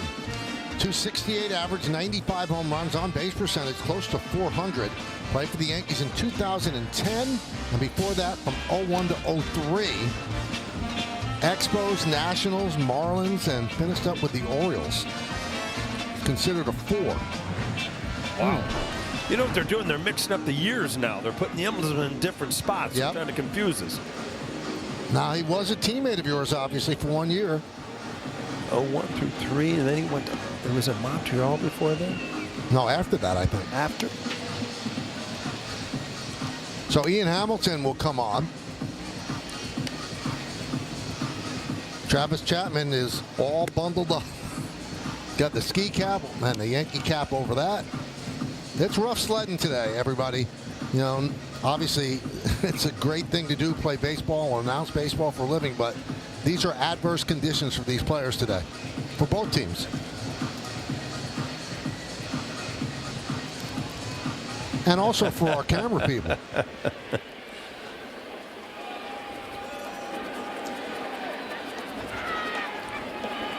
Really awesome job, guys.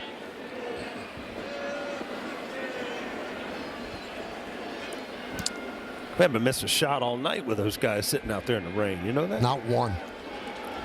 Here's Willie Adames.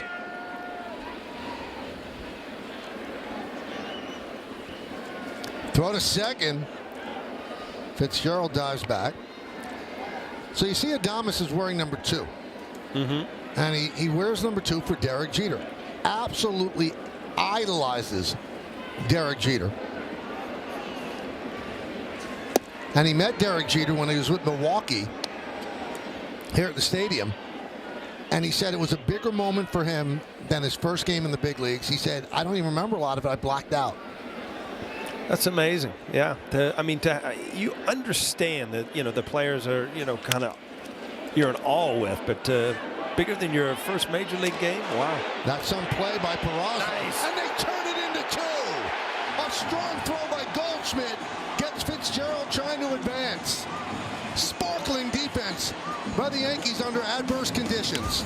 Yeah, this is picture perfect. I mean, the play is made, good play, and then a good play by Goldschmidt for a good throw. That's a double play you don't see every day. Let's go to commercial, Michael.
Cam Saul.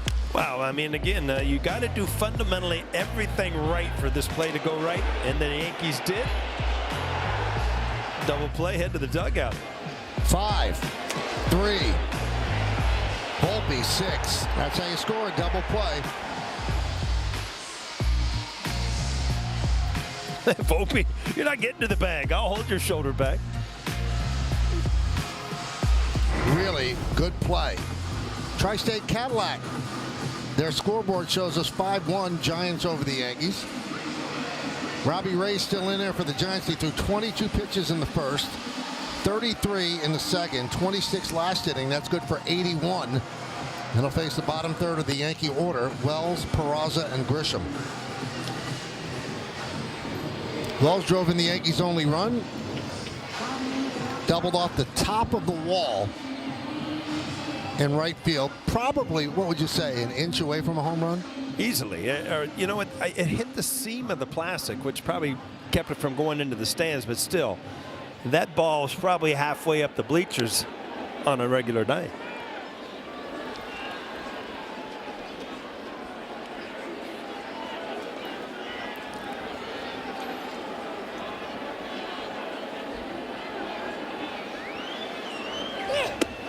Up and in.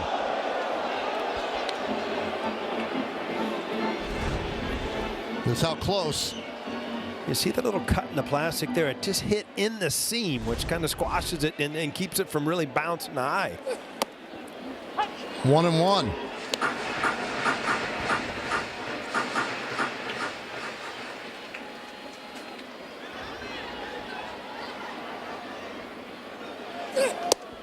That one just missed outside. 2-1 on Wells.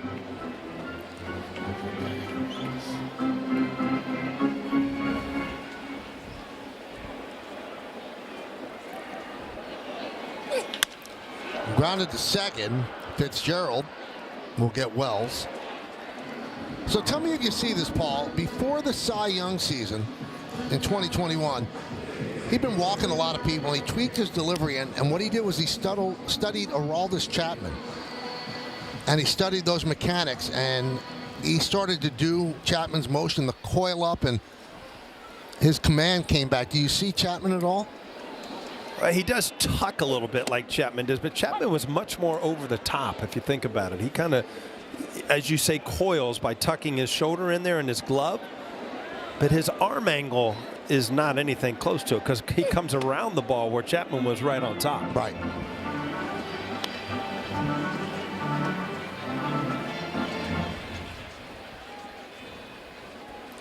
Five runs on 5 hits for San Francisco. 1-2-0 for the Yanks. And from a left, you see how he turns his back. It'd be kind of tough to see, but he does drop his arm, so you can pick up the ball a little bit easier.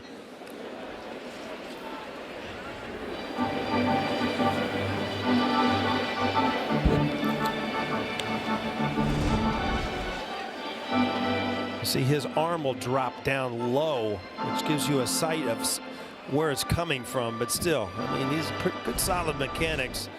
Obviously, his fastball and his slider, his best.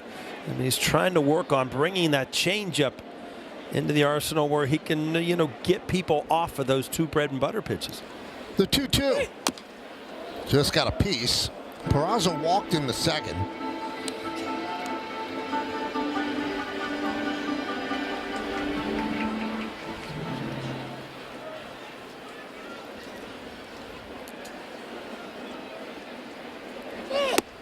Three and 2.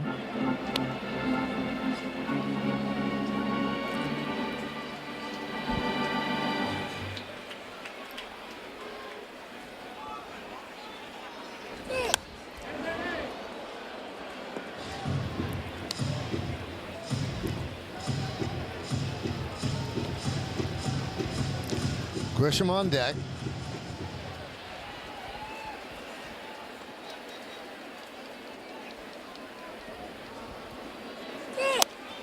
I can't even imagine how Boone feels because he says he runs cold. So, I mean, if you're cold in the summer, imagine how Aaron Boone feels right now. Got a few layers working on in there, huh? Undergarments around the chin, hat, hoodie. Got him. Peraza down on strikes. You can thank Robbie Cucuzzo on the air for sending you up a hat. You know that? You know really what? Helped you. It really has helped. And the slider down and out of the strike zone. This is what he tries to put away people with 2 strikes. It's a slider down and in. That didn't get inside, but it got out of the strike zone. for a swing and a miss. You know, it's funny. It was freezing in Detroit, and John Flaherty and I decided to have the windows closed when we did the game. A little soft. And it's funny because Jason Benetti is the Tigers broadcaster, and he had the windows open. And Jason came in and said, 2 Bravehearts we have here, right? But here at the stadium, we can't close the window. No. Because of the parabolic mics and the cameras. Well, we got a camera hanging out over here. Yeah. Hey, Vinny, bring your camera in. Shut the windows a little bit. What are you, crazy? The 0-2. When we first started it, yes. Cold weather. Jim Cott would not allow me to close the window. Oh, no. Says you got to feel the game. That's right. Got to hear the voice. I'm not playing. Yeah. And Grisham down looking. So the Yankees go down in order in the 4th inning. We'll go to the 5th.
TV provider subscription. Download the Gotham Sports app now and sign in with your existing Yes app username and password, or visit gothamsports.com to get streaming. Audi scoreboard 5-1 Giants over the Yankees. We go to the 5th inning here in the Bronx. Jung-Hoo Lee will lead off. He struck the first big blow, a 3-run home run in the 1st inning.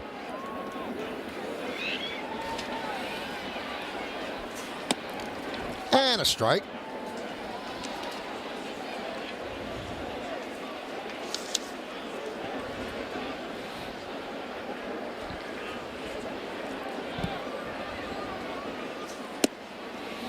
So Hamilton, the 3rd Yankee pitcher, Stroman started, got 2 outs in the 1st, then was pulled. Ryan Yarbrough came in, got the final out, scoreless 2nd, scoreless 3rd, and got 1 out in the 4th. Hamilton came on to get that double play ground ball. Lee could not hold up.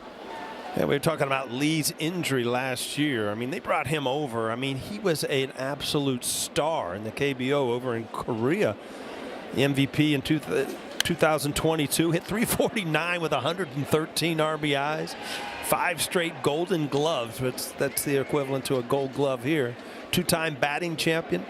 And then he was, you know, with the banged up shoulder last year, only got into 37 games last year. So they're hoping for big things.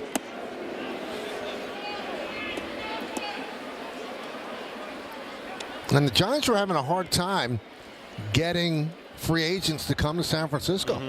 And they made that big bid for Judge. That didn't happen. But Lee, 6 years, $113 million. That one's drilled to right and foul. Carlos Correa, they had him signed, and then The medicals didn't come up the way they wanted, but they did finally get the big free agent this year when they signed Willie Adames, and they struck quickly. And then they followed that up by getting Justin Verlander to a one-year deal. It was odd last year with Chapman. He didn't sign until like March, and it wasn't for huge money. And it was a couple years, but he had opt-outs. And then, he had a good year for him. So they went ahead and signed him to a longer deal.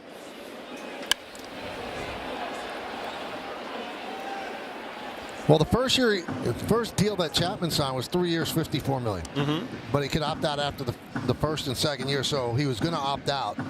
And then they just added a long-term contract onto it. 6 years, $151 million. It's quite a raise. That's not bad. As Lee works a walk. Take a look at where the bullpen stands. Now, yesterday was an off day, so you would think that everybody is in play. Williams threw 33 pitches in the 9th inning on Wednesday. Luke Weaver just 12 in the 8th inning. Mark Leiter got the save with 2 big pitches. And that's the bullpen budget brought to you by Citizens. Make sense of your money with Citizens. Well, there's going to be a lot of blue boxes after tonight. Yes. That's why you're going to use so much of your bullpen. You want to come back and win the game. You don't want to have to use all of your bullpen in a game that you lost. Yeah. And Aaron Boone's got to remember, you've got Warren going tomorrow, right? Who is not, giving you 7 innings every time out either.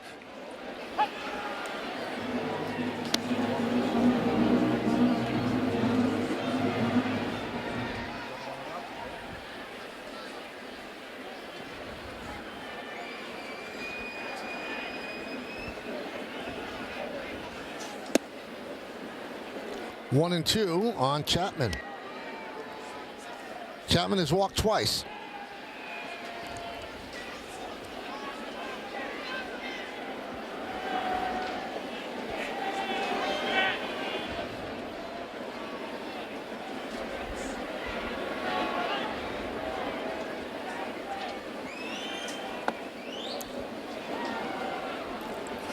Two and 2 on the Giants' third baseman. Runner on first base. We're in the 5th inning, 5-1 Giants.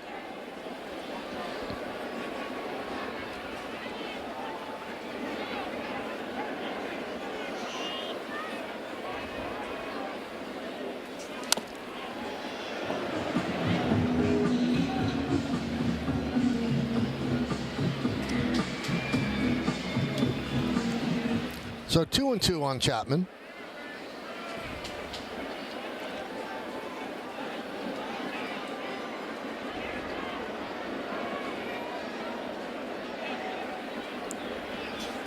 Outside, the count is full.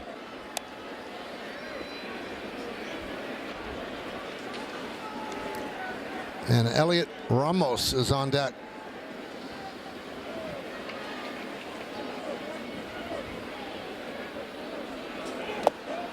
Runner was going. Chapman takes a pitch low. He walks for the 3rd time.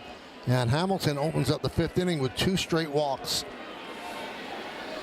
After being ahead in the count here, he walks Chapman. Now you're in a mess. Nobody out. 2 men on. Matt Blake takes a walk to the mound. This chiropractic telecast presented by authority of the New York Yankees and may not be reproduced or retransmitted in any form, and the accounts and descriptions of this game may not be disseminated without the express written consent of the New York Yankees. This is a big day in Yankee history. If you look at the classic Yankee uniform, this was the first iteration of it. On this day in 1912, it was the final home opener at Hilltop Park, where the Yankees initially played before they moved to the Polo Ground. And the Yankees wore pinstripes for the first time with the NY on the left chest. They had a white cap, a blue monogram, blue stockings, and maroon stripes. But they dropped the pinstripes after 1 season and then brought them back again for good in 1915.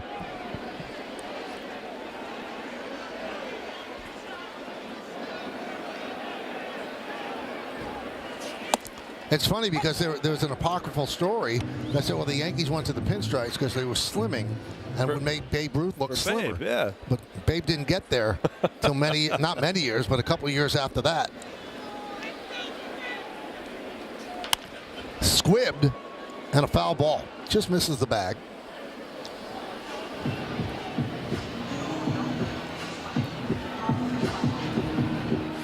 That's the ball you do not want to hit on a cold night like this. Romo's still like shaking his hands. Give it a little bit more time. Go to another bat. Something. Ball off the end of the bat. Ouch. See that left hand? You're opening and closing it, just trying to get some feeling back in it.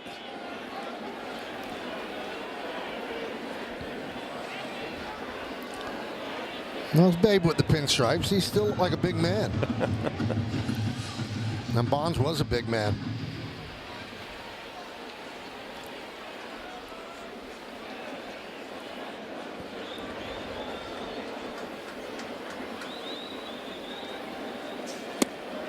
Strike three. Ramos down looking. Big strikeout for Hamilton.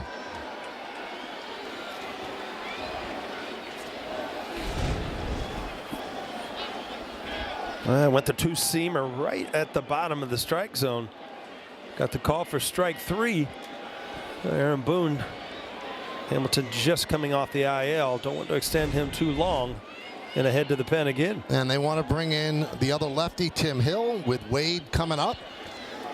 So that'll do it for Hamilton. First and second, one man out. Hill against Wade when we get back.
Yankees take on the Blue Jays. First 18,000 guests in attendance are going to receive a Yankees hockey jersey courtesy of DKNY. Tickets are going fast, so get yours today at Yankees.com.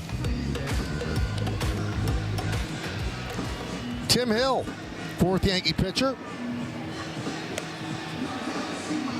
You see the numbers.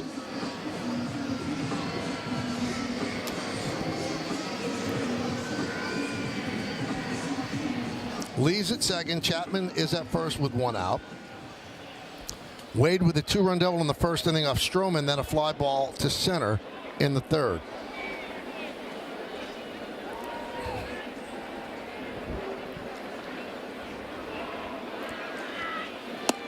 And a strike from Hill.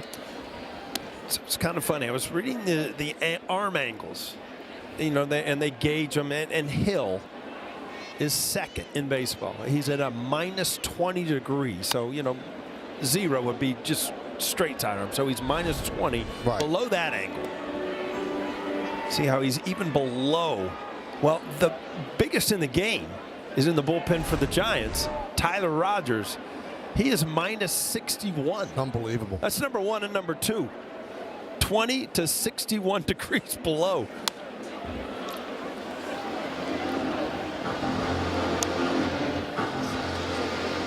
Rain continuing to fall. The flags start straight out, blowing toward left field, toward the left field line, actually. Buzzed them upstairs, 1 and 2.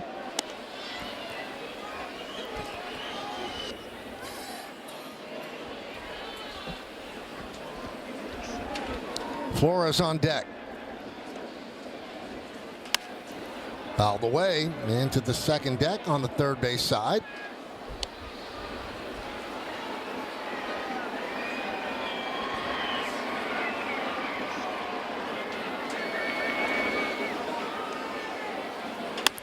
Grounded, just foul. You had me on the edge of my seat when you said just foul. It was just foul. That's a happy fan. He doesn't care about the rain at all. He got a baseball, pumped up.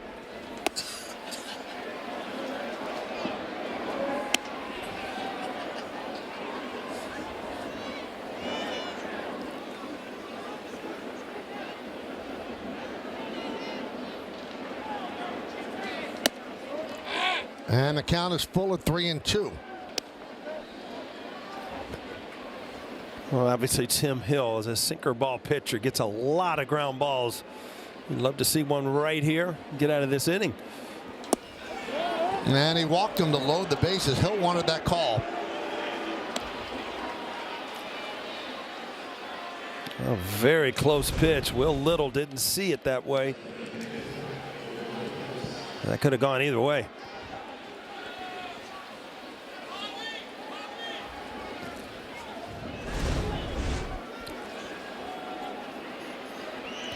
Here's Wilmer Flores.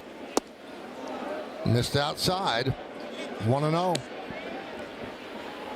Yankees trying to climb back in this, but can't afford to give up a big blow here. 5th inning, they're down 5-1. That one is chopped back to Hill. He thought about coming home. He'll take the out at first. Run scores. That's an RBI for Flores, and it's 6-1 Giants. Well, good jump at third base. Stole a run because obviously Tim Hill, as soon as he brought it down, first thing on his mind was, I'll get the force at home plate, but the ball bounced so high and his sidearm, he just elected to go to first base. And again, immediately a good jump from Lee, gets in there. Again, you talk about putting pressure on the defense. Hill rushes that throw, and the next thing you know, you got the circus, everybody running. So second and third now, 2 outs. Here's Bailey. And that one gets past Wells. Here comes Chapman. He'll score. Moving to third is Wade, and it's 7-1 San Francisco.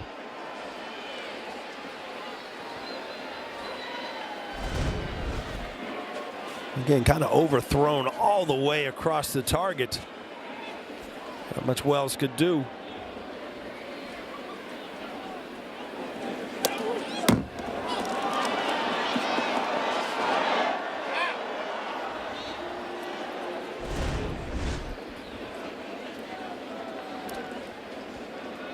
Runner at third now, 2 outs. 1-0 on Bailey. Line drive, right field. It's a base hit. It goes into the corner. Wade scores. Bailey will go to second, and he has an RBI double, and the Giants have an 8-1 lead. Well, the Giants have kind of broken the game open here with this inning after that little chopper, a wild pitch, and now a solid single double down the line. That ball just ends up in the middle of the plate, up in the strike zone. Something he can handle going the other way from a lefty.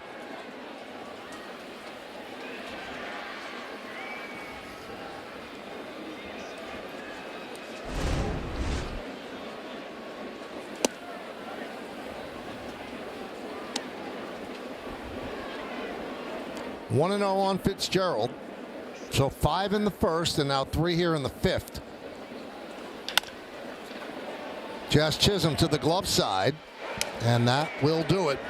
But 3 runs on 1 hit, 3 walks, and 1 man left. We go to the bottom of the 5th.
your brain. Any idea, Paul? Yeah, I think it's a left-handed hitter, Michael, because I remember him play with him one year. Yep, Nick Johnson. Wow. I thought that was harder than a 4. Yeah, the Montreal connection a little bit, but I don't remember a lot of the other teams. Nick Johnson supposed to be the real deal, but what felled him was injury after injury, but he could hit. Good left-handed hitter. Yep.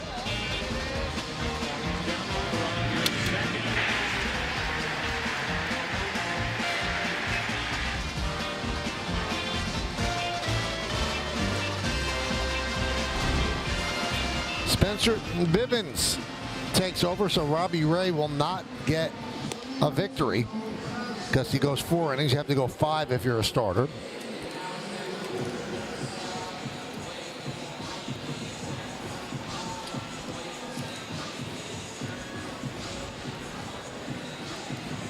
Fourth game for the Giants right-hander. Top of the order for the Yankees. Audi scoreboard 8-1. The Giants over the Yanks. Goldschmidt's 0 for 2, leading off.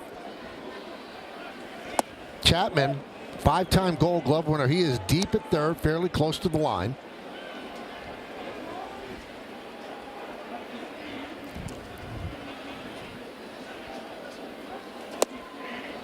One and one. So Bivens, undrafted out of Division II Rogers State University, went to play pro ball in France. Then signed with a team in the Czech Republic in 2020, but the season was canceled because of COVID. Came back home to the States, bounced around independent ball, the Steel City Slammin' Sammies, Washington Wild Things, West Virginia Power, Charleston Dirty Birds, and the Gastonia Honey Hunters. And the Atlantic League gives its pitch data to all MLB teams. That's how he landed on the Giants' radar, and they signed him in May of 2022. You write those all on your hand? There's no way you remembered all those teams. Know everyone, yeah. Yeah. It's pretty impressive. You waited all the way to the bottom of the 5th? Well, wait until he came in. Yeah. Couldn't wait, huh?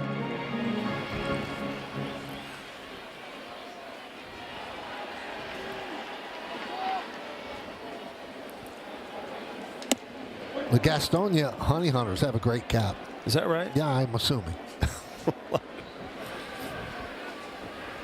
3-2 on Goldschmidt. Yankees looking for base runners.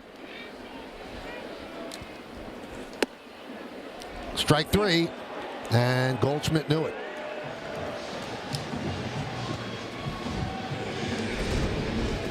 Every once in a while as a hitter, even when you're hot like Goldschmidt, you just freeze on a pitch. You know where it is. It's right there.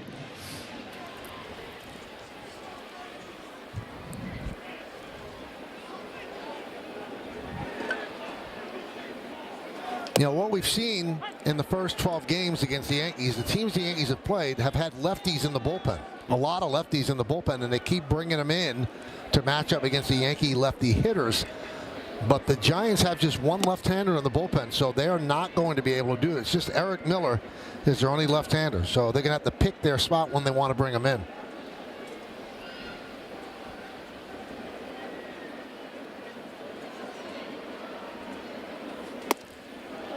Saw a stat the other day, the Yankees have faced more left-handers. Their batters have had more left-handed to left-hander bats than any team in baseball. Yeah, well, I mean, it's no secret. If you have a lineup that's, you know, heavy on lefties, you're going to try to go at them with lefties to try to shut them down. And obviously Aaron Judge, Goldschmidt, and hopefully Stanton at some point can get back in there and hold that part of the lineup together, where you've got some righties that do a lot of damage against lefties. And, you know, don't consider it a coincidence that Robbie Ray was the starter in the first game. I'm sure they arranged it that way. The Yankees are fortunate because the American League East doesn't have a lot of left-handed starters, but other teams do. 3-2. Foul back and out of play. It has been a steady rain since the first pitch. It's going to be that way throughout the night. Rain's supposed to intensify as it gets a little bit later.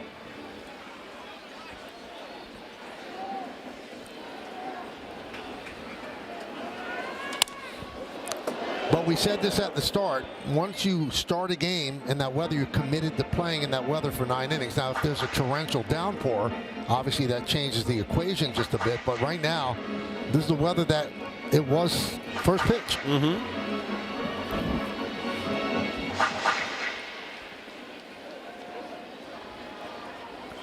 You see Ben Rice wiping his helmet. It starts dripping. It drives you crazy. But you wipe it with the back of your hand or with your sleeves, because the last thing you want to get water on your batting glove. Then you kind of lose the grip of the bat, too. Ben Rice works a walk. And that brings up Judge.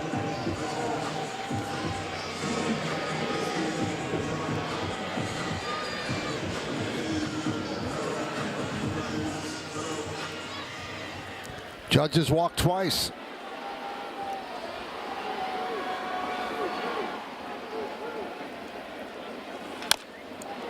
On one. Yeah, you saw the way Ray pitched Judge, and even with the 5-run lead at the time, he wasn't going to give in. There was nobody on base, and you know, he got 3-2. He went with sliders away, sliders in the dirt. Was not going to give in and give him something to hit. And that's the way it's going to be until the guy behind him, you know, Bellinger's slumping a little bit now, starts to hit, because why would you mess with Judge?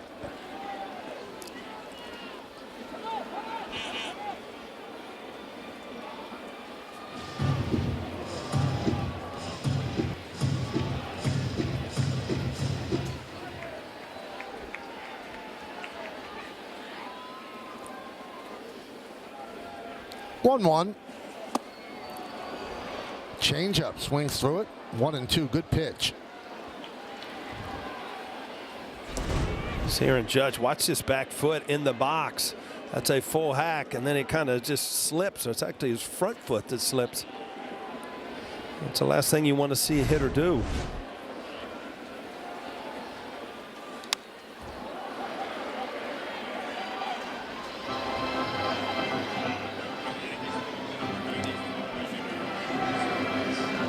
Andres Gomez up for the Yankees.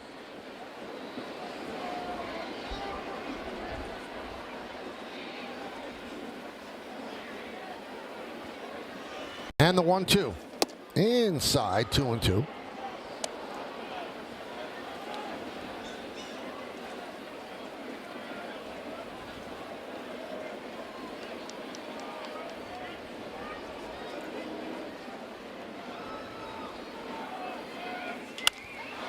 High fly ball. Lee will make the play. Out number 2. Yeah, you're watching major league outfielders, and good ones too. I mean, defensively, the Giants are very, very good. But you're watching guys on a dead sprint catching easily 5 balls. It just shows you how much the wind is affecting the ball.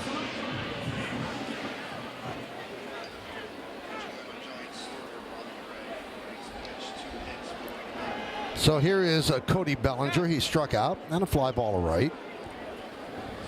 Ben Rice is on first. Yankees down 8-1. We're in the bottom of the 5th inning.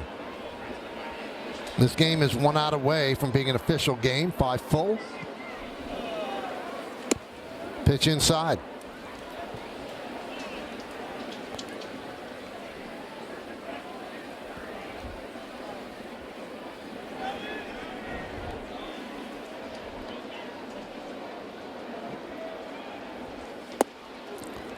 Clips the inside corner with the cutter. 1-1.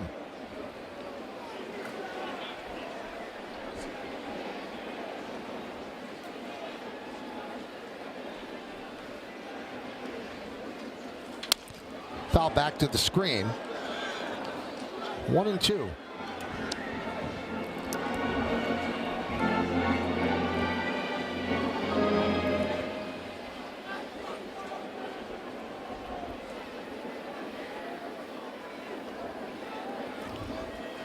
And the pitch. Skied on the right side. Bailey battling the wind, and then it goes over the screen. Once again, that was in the field of play when it went up. It got blown into the seats.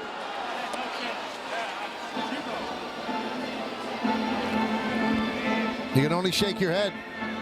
Yeah, I mean, first of all, you're like, this is going to be a tough play. Who's going to take this one? And then it's 10 rows back. If you look at the big flag out in left center field, it's blowing straight in toward home plate right now.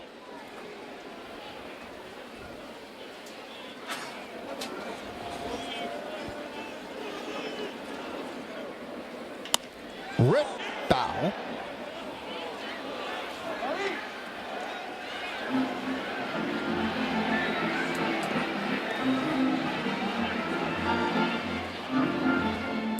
See, that's a good guy, right? Even on a cold night, he did the right thing. That is a good guy.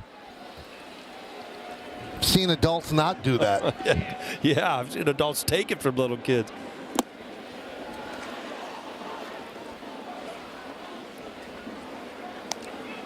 Two and two.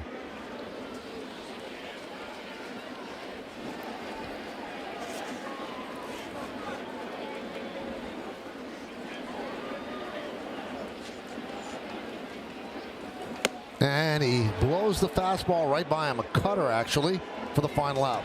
No runs, no hits, no errors. One man left on base. We played 5. It's official.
We go around the majors. The Orioles off to a rocky start.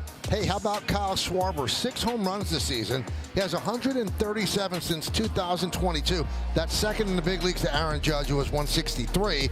And the Angels off to a good start at 8-4. 3 players with 2 home runs yesterday at the Rays. Tyler Ward, Joe Adell, and Mike Trout all homered in that game. So Gomez comes on. This will be his 4th game. He's pitched well. And he's going to face the top of the Giants order, Yastrzemski, Adames, and Lee.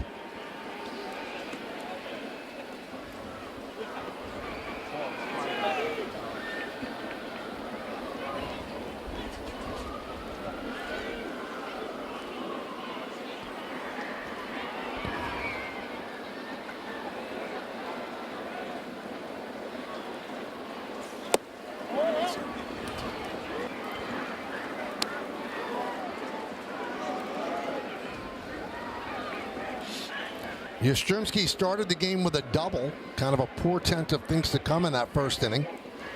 Then struck out to end the inning, and then a fly ball right in the 4th.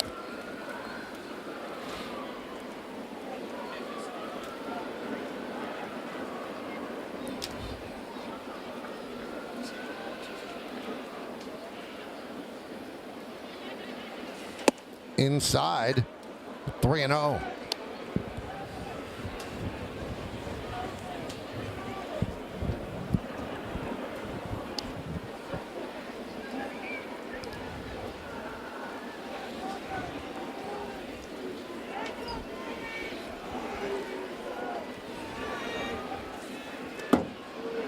And that's all. 4-pitch walk to Yastrzemski, and it seems like Gomez didn't really have a good grip on the baseball any of those pitches.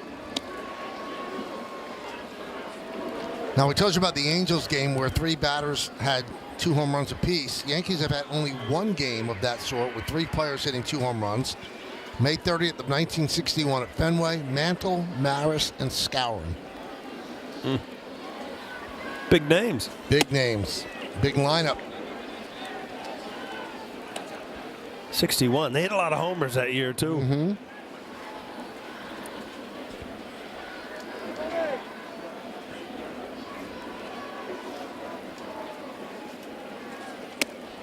Yeah, he does not have a feel for the baseball right now.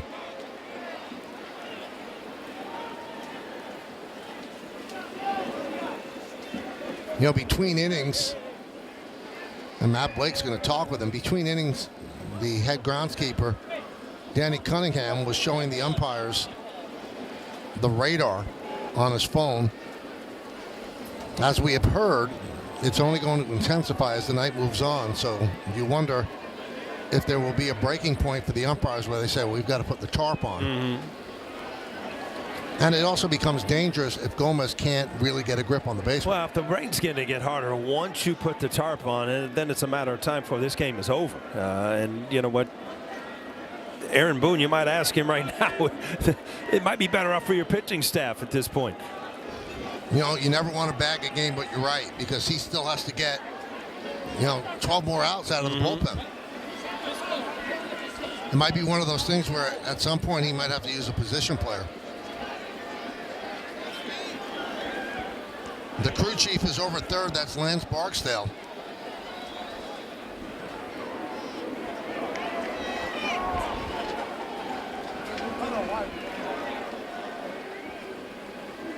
Now, before you can use a position player, there has to be an 8-run deficit.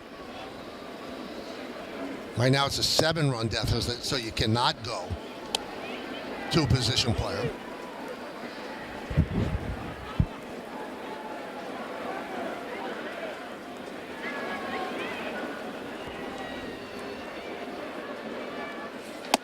And there's the first strike.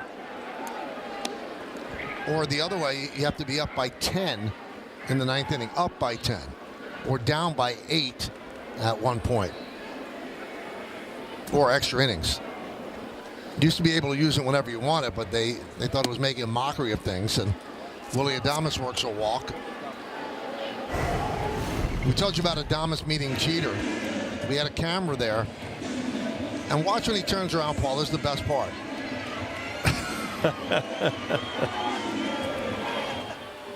And that's why he wears number 2.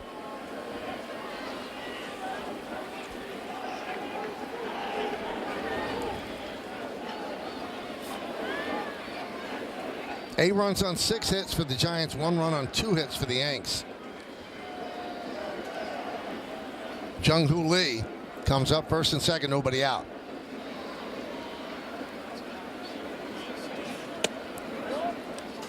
Curveball misses.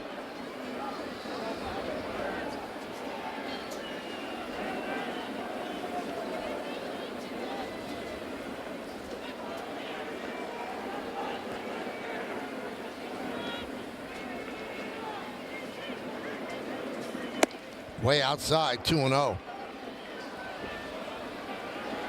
Gomez has pitched so well in the early going whenever they called on him, and this is kind of unusual for him to pitch this way, and you can say that weather has to play a bit of a role, but everybody's dealing with it.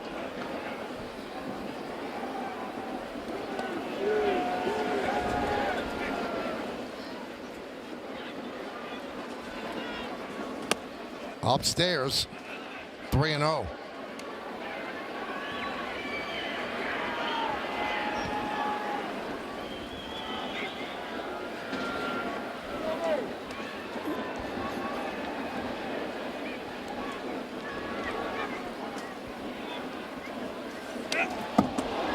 Almost hit him, goes to the backstop. It's a walk, so 3 straight walks by Gomez.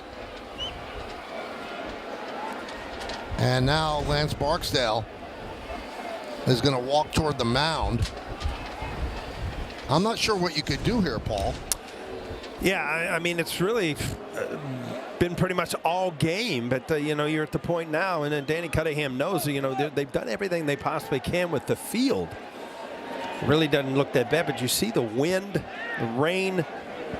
I mean, how much more can you say? It's just a bad night. I think the umpires have to discuss, is it safe for batters now? He cannot control the baseball, and that's why they're meeting on the mound. I don't think it's about footing. I think it's more about grip. Mm-hmm.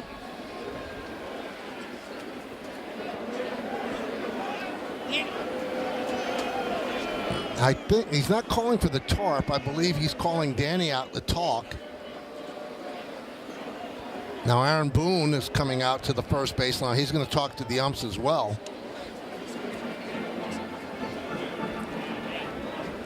Really, there's no way to make this pretty. Miserable conditions from the very first pitch. It's cold, it's windy, it has been constantly raining, and we explained it. This is Major League Baseball, obviously wants every team to play every team, so they have interleague play, but that means that a team from the other league, other than the Mets, is going to come in once, or you're going to go there once, and it's imperative to get those games in because they're hard to make up. It's hard to find those off days where the teams share an off day and they're within the same vicinity. So it's a product of the schedule, and when the Yankees have been playing most of their series except for the Detroit series are interleague games, so they've had to get those in. And you saw Aaron Boone. I mean, he was not just having a normal conversation. He's not happy about what's going on here.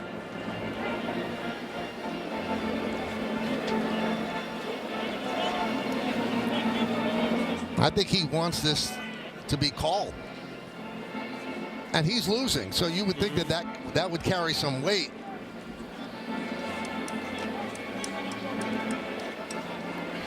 I could see if it was Bob Melvin saying that. He was okay, he wants to end this game because he's got to win, but Aaron Boone doesn't want to get anybody hurt, and certainly doesn't want to burn out the bullpen any more than it's been burned. When your starter gives you 2 innings in the first, or 2 outs in the first inning, you're in for a long, long night with the bullpen.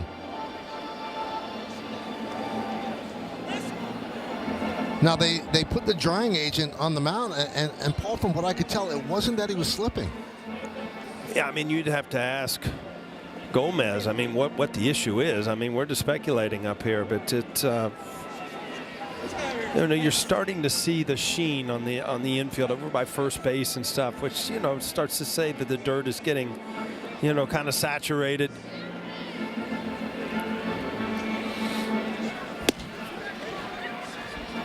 Well, I wouldn't feel comfortable if I was a Giant digging in right now.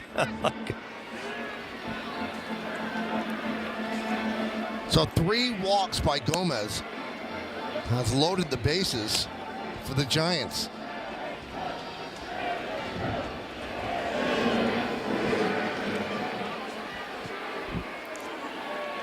Here's Matt Chapman. He's walked 3 times. An announced crowd of 35,286, but that's not the amount of people in this ballpark right now. That's tickets sold. That was the amount of people on the Deegan today when I was driving in. It was not a fun day on the Deegan. I think they were all coming here.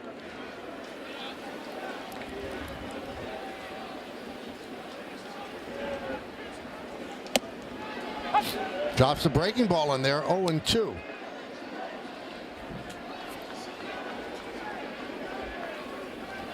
Yankees play the infield back, looking for 2, not trying to cut off the run here. Did he go? Yes, he did. So Chapman strikes out against Gomez.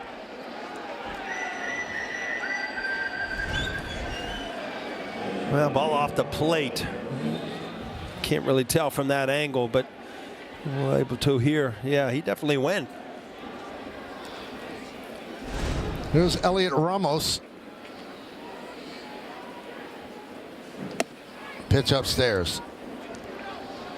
6th inning, it's 8-1 Giants. First game of this 3-game set. First game of this 6-game homestand.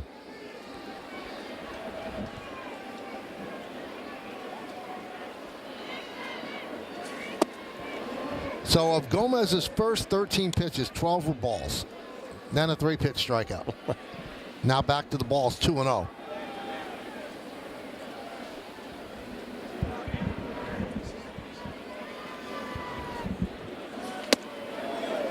Clips the outside corner.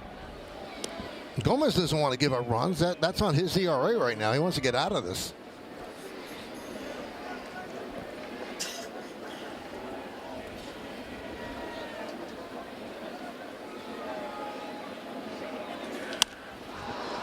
Two and two.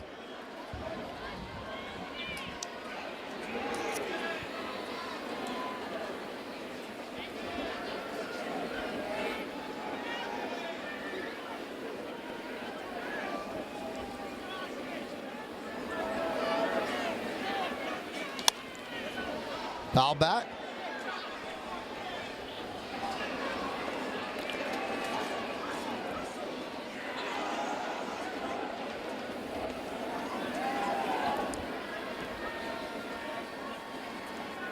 Runners lead, 1 man out. 2-2. Foul back to the screen. Like you said that a lot to this at bat, huh? Foul back to the screen or 2-2? Both. Foul ball, foul ball.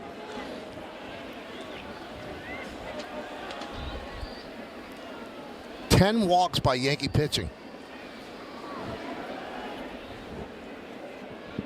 2-2. Foul back. To the screen? To the screen.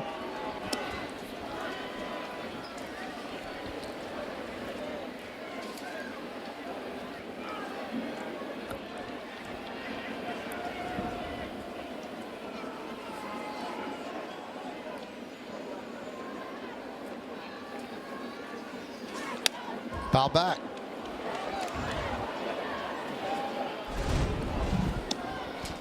That strikeout of Chapman, the Yankees' 6th strikeout of the game. It's brought to you by Audi and the 2025 Audi Q6. Visit your local Tri-State Audi dealer today. This will be the 9th pitch of the at-bat.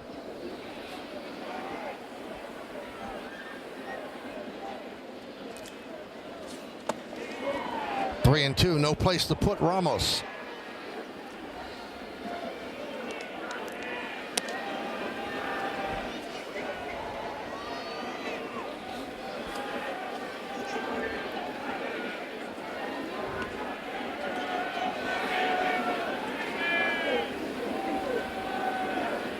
And here's the payoff. Another foul ball. This is one of those CBS receipt at bats. That one didn't hit the screen, though, Mike. No.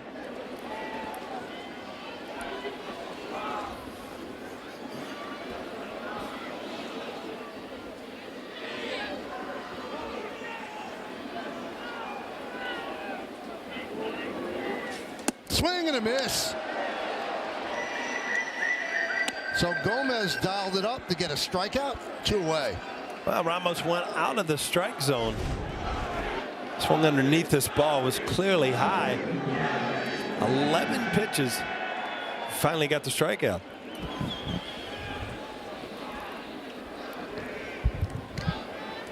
So here is Wade. Now bases loaded, 2 outs.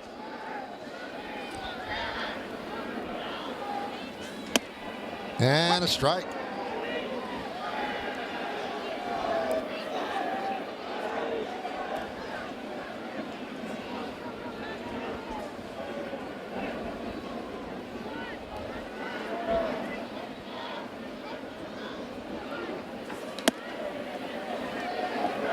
One and one. Wade, a 2-run double in the first inning, a fly ball to center, and he walked and scored in the 5th.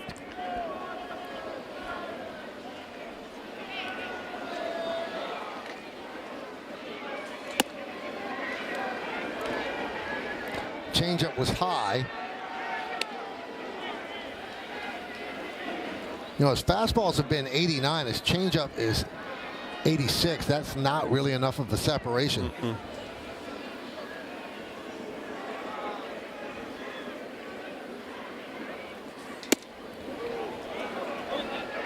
3-1.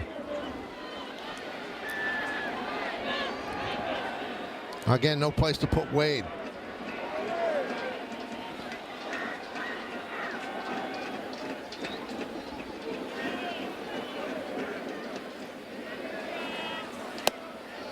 Three and two.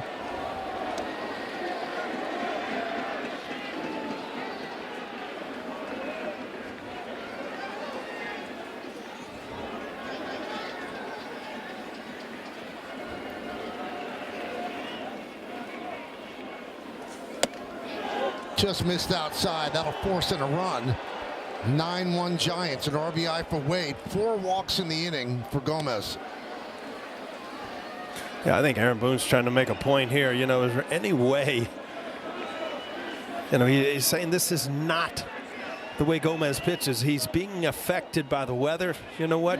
I hate to say it, but Michael, they might be better off for the Yankees to look for a better day tomorrow. Well, the athletic trainer comes out to talk to Gomez.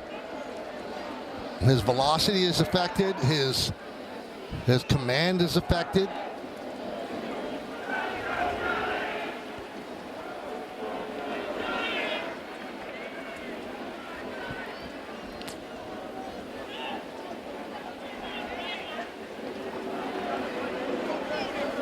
It's a tough call for Boone. He doesn't want to use another guy in the bullpen. Danny Cunningham is talking to Barksdale. But right now it's an 8-run deficit, so they could use a position player. But do you want to have 3 innings of position players? The game would get out of hand. It would almost be farcical.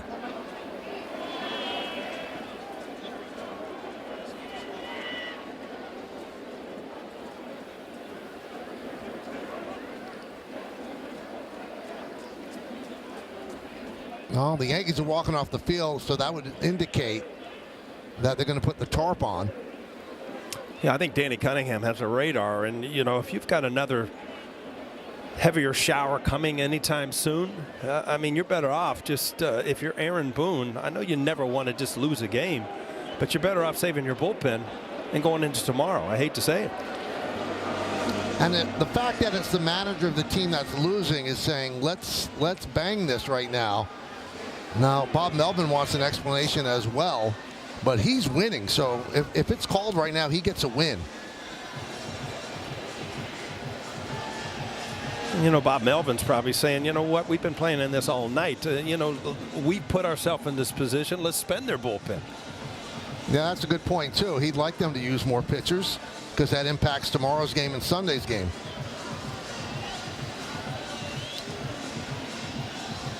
So the calculus is different on both sides. Boone doesn't want to have to get 10 more outs out of the bullpen, which is already spent because the starter just gave you 2 outs. And they're down by a lot, and the Giant bullpen is excellent this year with an ERA in the 1s. So making up an 8-run deficit is not going to be easy. I mean, there's no way to sugarcoat this, Michael. I mean, you're getting beat up on the scoreboard. You've seen guys slip out of the box. You saw Aaron Judge slip on a swing, and now you're seeing pitchers having trouble throwing the ball over the plate. At what time? If it's 2-1, obviously you fight for every out or every opportunity. But you know, when you're down 8 or 9 runs. All right, so they're putting the tarp on. When we come back, you hear from the guys in the studio, Bob and Jack. 9-1, top of the 6th, bases loaded, 2 outs.